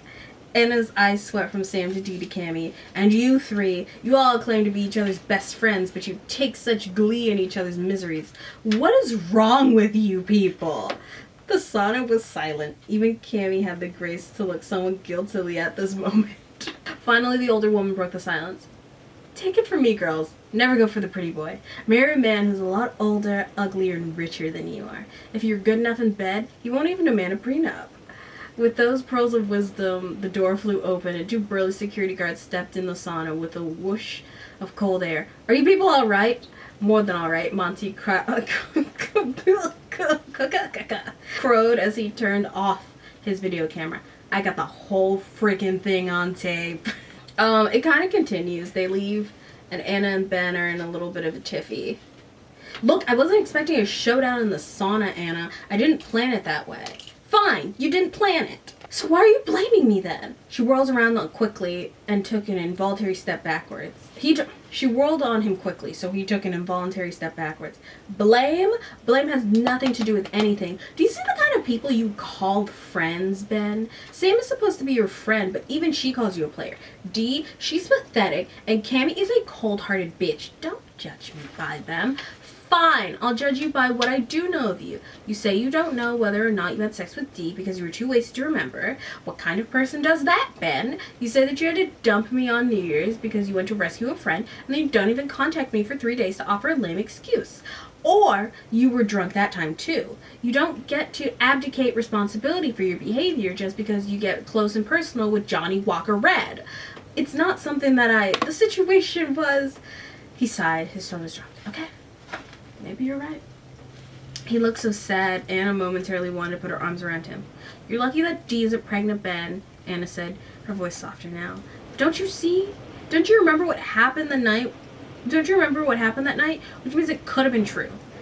Then what would you have done? Paid for an abortion, because it's 2003. Go row!" He shoved his hands into his pockets and walked away. Anna couldn't help it. She felt as if Ben had lifted her heart out of her chest and was taking it with him, or more accurately, dragging it behind him. She had to force herself not to follow him. It was over. Really over. I don't know. We've got 12 books to go. I don't know how over it is. So, again, Anna and Susan, because Anna takes off any weirdness she feels about her own life at Susan. And again, I know she's 17, but this is such a rude, like a deeply rude thing to say. Because Susan is just kind of a guest in the drama of children. Anna flopped on the couch to lay down and close her eyes. How could you find this funny? Because it is. Why turn a comedy to a tragedy? Scanning the room service menu. What if I had said that to you? Bravo. Score 1 for the kid sister. Want a snack? Guess what, Susan? It's possible I have real problems in life without having to go to rehab over them. Susan kept her eyes on the menu. I know that, she said quietly. Tears filled Anna's eyes as she sat up. What happened to you, Suze? Hello. I really like the idea of just shaking the bottle with the players in it. This is the conflict. What are you talking about? The person in the room with me. This isn't you. Maybe it is. No, you were never cold or mean or bitchy. You cared about people. You cared about me. Susan put down the menu and walked over to one of the plush chairs. She sat on it with one of her legs slung over the armrest. Maybe I don't want to feel so much anymore, Anna. Life is easier that way. That's too simple, Anna said. She hadn't planned on confronting Susan, especially after what had happened in the sauna. She hadn't even consciously realized how much Susan's behavior had been bothering her. But there we were. Why? Because I decided not to play by Mom's rules anymore, Susan asked. All the caveats and addendums of what is and isn't permissible. God forgive you have appetites. God forgive you have passions. Mom's rules suck, Anna, and I'd rather live my life live my way and fuck it up than be stuck in that prison. I said this to you before, and I'll say it to you again. When was the last time you took a chance on anything? Coming to Los Angeles was a big chance, and we're not talking about me. Right, Susan shot back. Because you'd much rather focus on my problems than yours. So you moved to Los Angeles. Big deal. Nothing's changed except the ocean. Anna felt hands clenched into fists. I'll try it your way. How does it go? Drop out of school to go live with some low-life loser, get all fucked up, and then go to rehab and bail on it? Then become a loser party babe? Have I got that right? All the color drained from Susan's face. I didn't bail on rehab.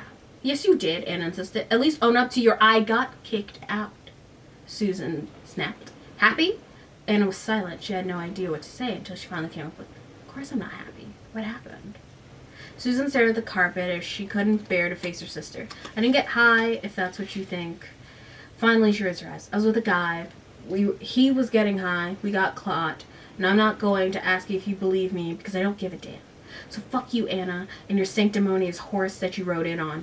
Susan got up and stormed out the door. Anna sat there, stunned. She knew Susan was in pain, but there had to be secrets Susan hadn't shared. But instead of being there for her, she'd attacked her.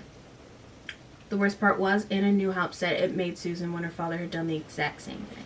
The line has been set for our, the rising action has taken place. We are at our climax, and everything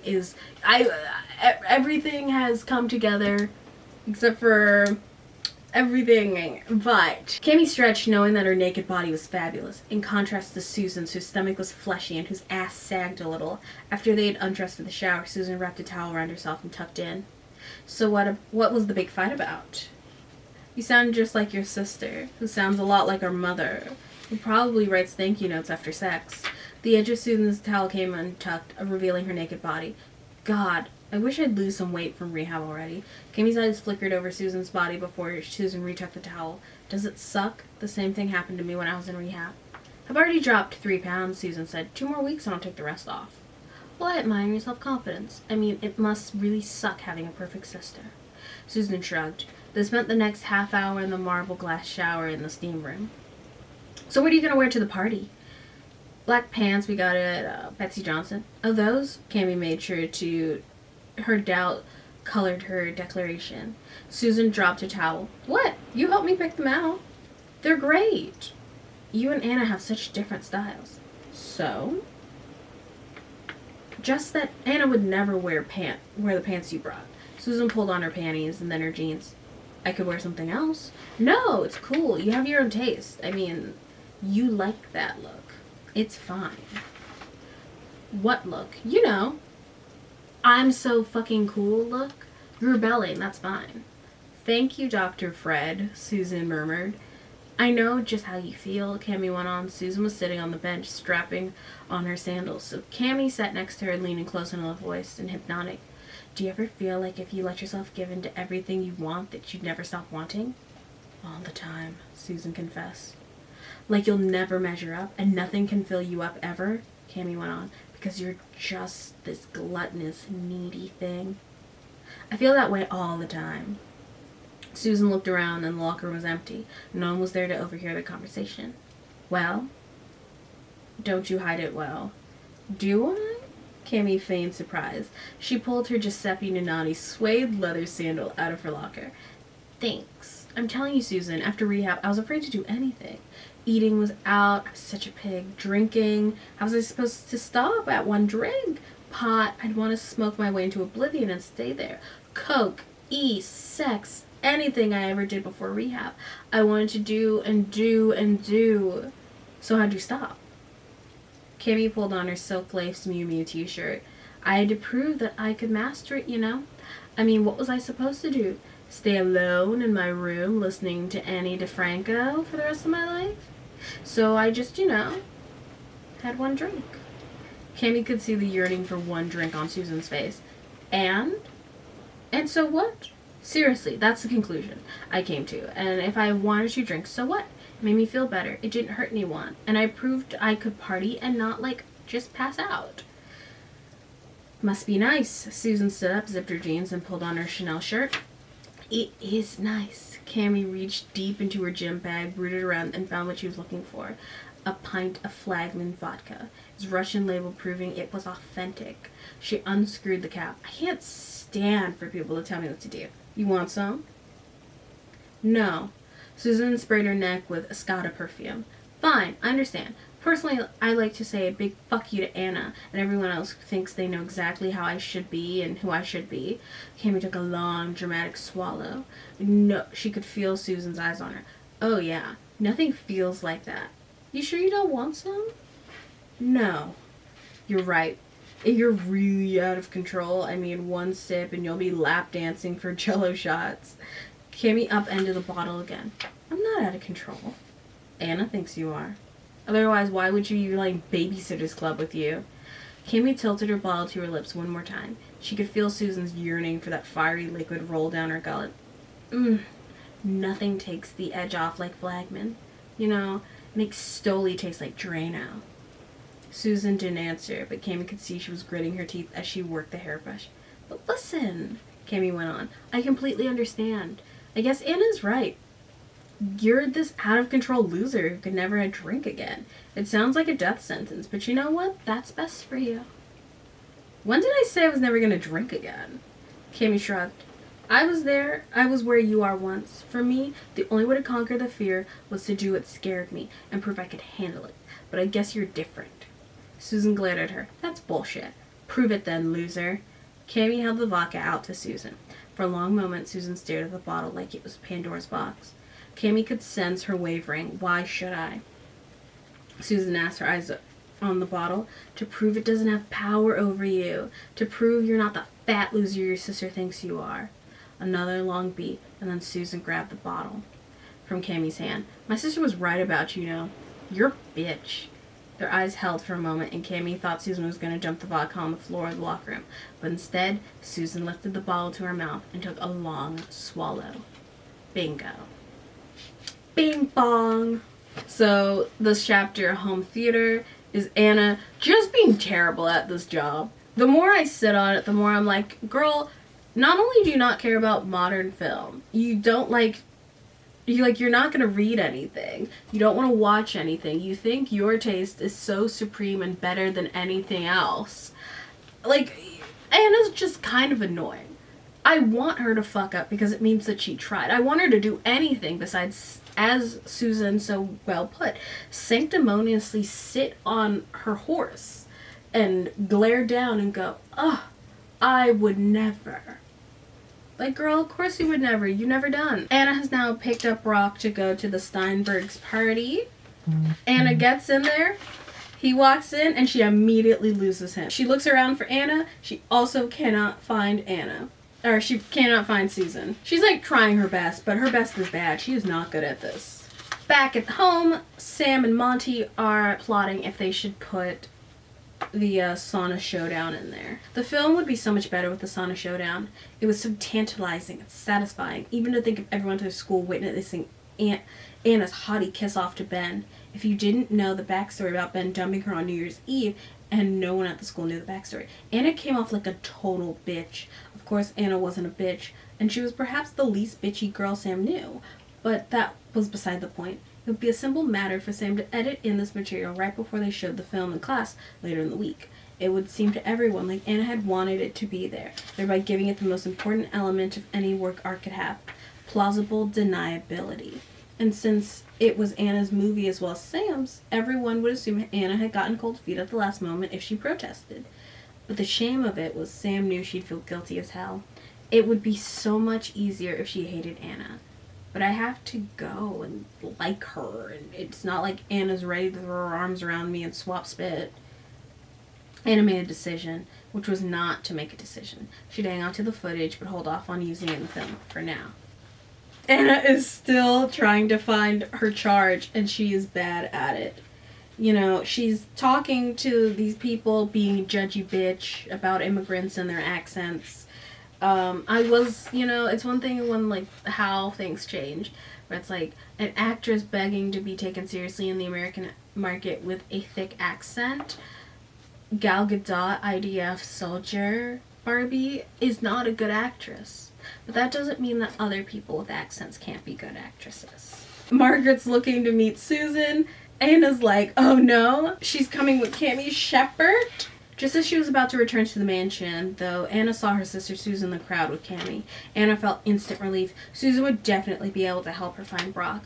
All she'd have to do was explain and pull Susan off to the side and apologize again and explain the situation. And Susan spotted her.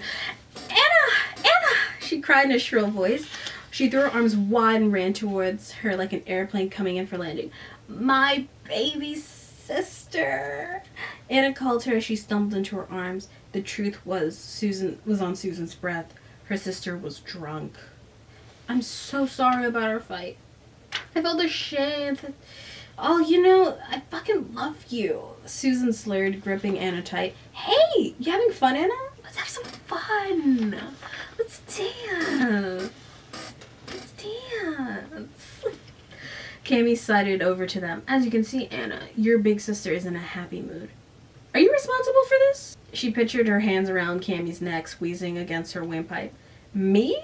Don't they teach in rehab that you're only responsible for yourself? Why, Cammie? I would really like to know.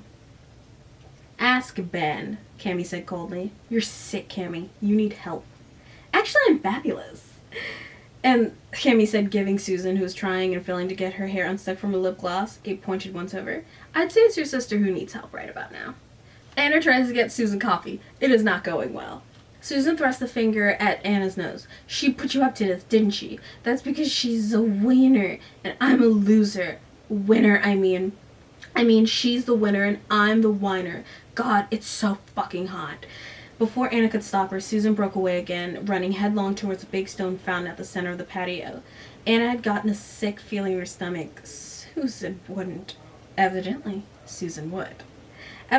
She leaped over the barrier ledge, dropped her pants, and stepped out of them, quickly lifted her halter top over her head, and then clad in nothing more than a French lace thong, she jumped into the shallow fountain. Just as the reggae trio finished their song, thick silence filled the air as everyone stared at the spectacle. Anna, what is going? Anna's recognized the frigid voice, even as the band's next song drowned it out. One look back at the one look towards the back door of the mansion confirmed her suspicion. An ashen-faced Margaret stood there with Brock, who didn't look too steady on his feet himself. "Hey, I know you," the young writer bellowed to Susan, who was dancing in the fountain to music only she could hear, thong so soaked that his might as well have been naked. "You're Susan Percy. I recognize that ass anywhere." Susan whirled. "You want my ass, dickweed? Here's my—" She never finished the sentence. Instead, she keeled over, splashing the crowd as her body flopped and her head sank under the water.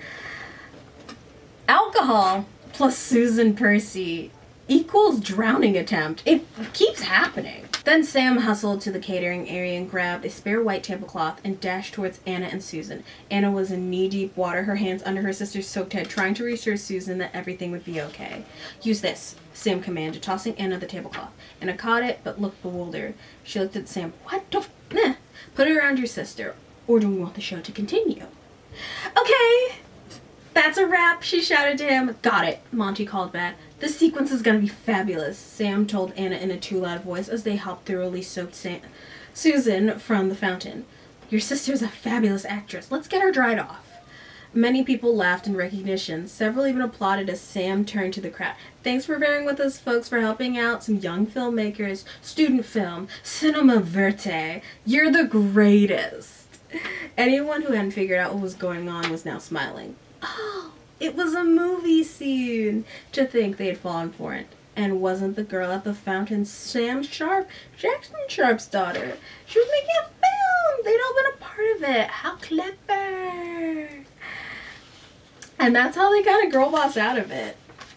Sam really comes in with the like reasonable thoughts at this end point where she's like, "Girl, you gotta live for you. You can't, white baby, you can't just be saying things like that.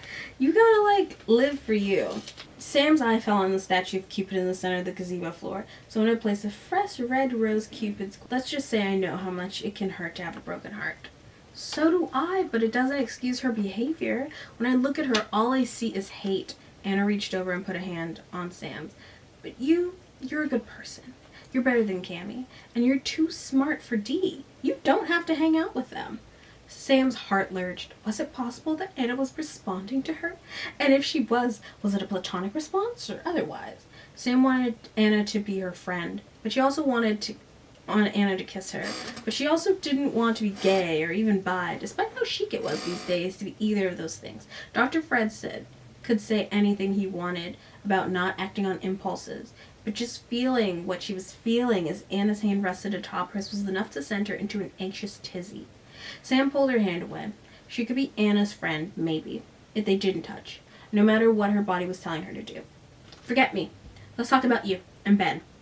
There's still you and Ben, no matter how high you try and convince yourself that there isn't." "Sam, he dumped..." Yeah. "Don't you ever give anyone the benefit of the doubt?" "Meaning what? He told me the truth? How do I know? Maybe yes, maybe no. So for one night he didn't earn an A on your daily report card of life. So what? God, you're so full of it. The reason you're resisting is because you're afraid. Afraid you might get carried away to some place with him that you've never gone before. Afraid he'll make you want to burn that stupid report card. I think it scares the shit out of you."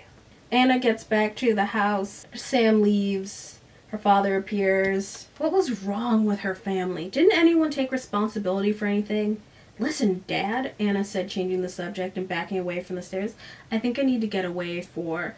"Anna, wait." Something in her father's voice made her stop. She folded her arms and strove for a patience she didn't feel. "What?" "Her family's very good at avoidance," Johnson said. "With Susan, she went away to Bowdoin. Jeez." And suddenly it occurred to Anna her father was trying to tell her something very specific about Susan. "I knew something happened, Dad. I just never knew what it was. The truth is your sister's life was in danger. She had gotten involved with this low-life musician. Her father said sex, drugs, and rock and roll, and the whole 9 yards. If there was a problem, he had it, and he was giving it to your sister. Did you try to talk to her?" "Endless times. She'd swear to us she was going to end it, but she never did. It was like a sickness. I mean, the guy got her hooked on I don't know what. We should have seen it for the addiction it was." Anna gulped. She had never heard the details of the story before, and now she could understand why Susan was so reluctant to talk about it. No kidding, Jonathan said. It was like your sister was this out-of-control car careening towards a cliff. No steering wheel. Is that so? Anna turned very pale. Anna turned. A very pale, unsteady Susan was in the doorway, supporting herself against the door frame with her hands. An out-of-control car without a steering wheel or brakes? I come down for a drink of water, and I get this? It was the truth, Jonathan said emphatically. It's as far from the truth as a lie can be, Susan retorted. The truth is, Anna, I was crazy about Eric. Mother, of course, was appalled because he was so wildly inappropriate. She used to send notes on her monogram stationery, handwritten, where she'd mentioned the lovely boys at Dartmouth and Williams I'd gone to school with. Now they were all asking about me. Was her way of saying, get rid of your loser boyfriend. As for our dear father, he had other methods. Susan, it was a long time ago. There's no need to wallow in this part of the story. Pardon my French, Dad, but fuck it. We should have told Anna this a long time ago. Mom was so upset that she asked Dad to make a trip back east to see Eric. Then Dad, in his usual diplomatic fashion, explained to Eric that he could make it worth Eric's time to drop out of my life. It took Anna a moment to understand what Susan meant. You mean he paid your boyfriend to dump you? She whirled on her father in disbelief. He was a scummy, oh my God. You did? How much did you pay him? Doesn't matter. I'd just like to know the going rate. 50 grand, and he took it. Even told Susan about it before he left. Your mother and I did you a favor, Susan. Well, guess what, Dad? I think about it every time I get high. I'm worth 50 thou. Anna put her head in her hands. Somehow things were finally starting to make sense. How long is that going to be your excuse? Father said defensively, for living like a pig and hating us and drinking yourself to death. I don't know. I think this only happened like 3 years ago. So, like, I don't know. Maybe give her a chance of brain to firm up a little bit more before you're like, how long is this going to be your excuse? You traumatized a child. How? Anna whispered to her father. How could you do this to her? Yes, Daddy, dearest. How could you do this to me? Johnson slumped in his chair. When you're a parent, you'll understand what it's worth. And for what it's worth, I'm sorry. Save for a metallic whine of the refrigerator, the kitchen was silent for a long time. Finally, Anna said, look at you two. I'm going away for a day or two. I'll be back on Tuesday. In the meantime, I strongly suggest you continue your conversation from Dad's I'm sorry and go from there. All right. Dobby gets to be free.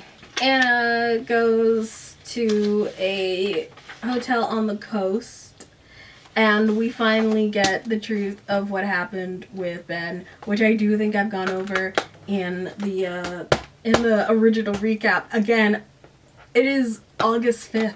I filmed that on the 7th.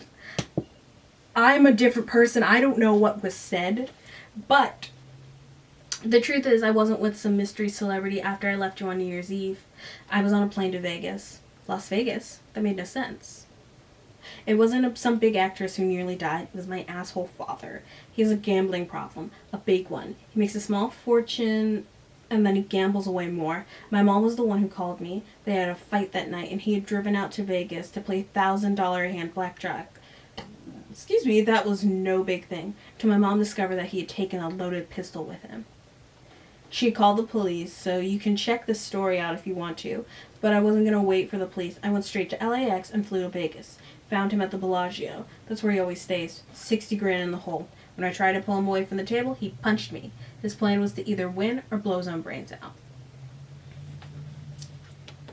Why didn't you just tell me? Because, she's not God's most judgmental bitch on the planet. Because it's goddamn humiliating. And that's why. And because I've kept this secret for so long. I hardly know how to tell the truth anymore. So now my mom's checked into UCLA psychiatric unit for exhaustion. The euphemism my family likes to use. And that's why I haven't gone back to school. So she wasn't the reason he was still in town. A bit of a disappointment, if Anna was to be honest with herself. I shouldn't have left you on the boat that night. So, they forgive each other. They do their smoochins, and then he takes her to bed, and they kind of wrap up the first, the cliff that was the first book. They finally Anna's like, I'm gonna do it, I'm gonna be spontaneous, I'm gonna lose it with the stranger. Now, he's obviously very clearly not a stranger anymore. He's just a guy that she knows that she is in love with. Our story continues into the next book, Blonde Ambition. To give myself credit, I have already mental tabbed. I know the plot.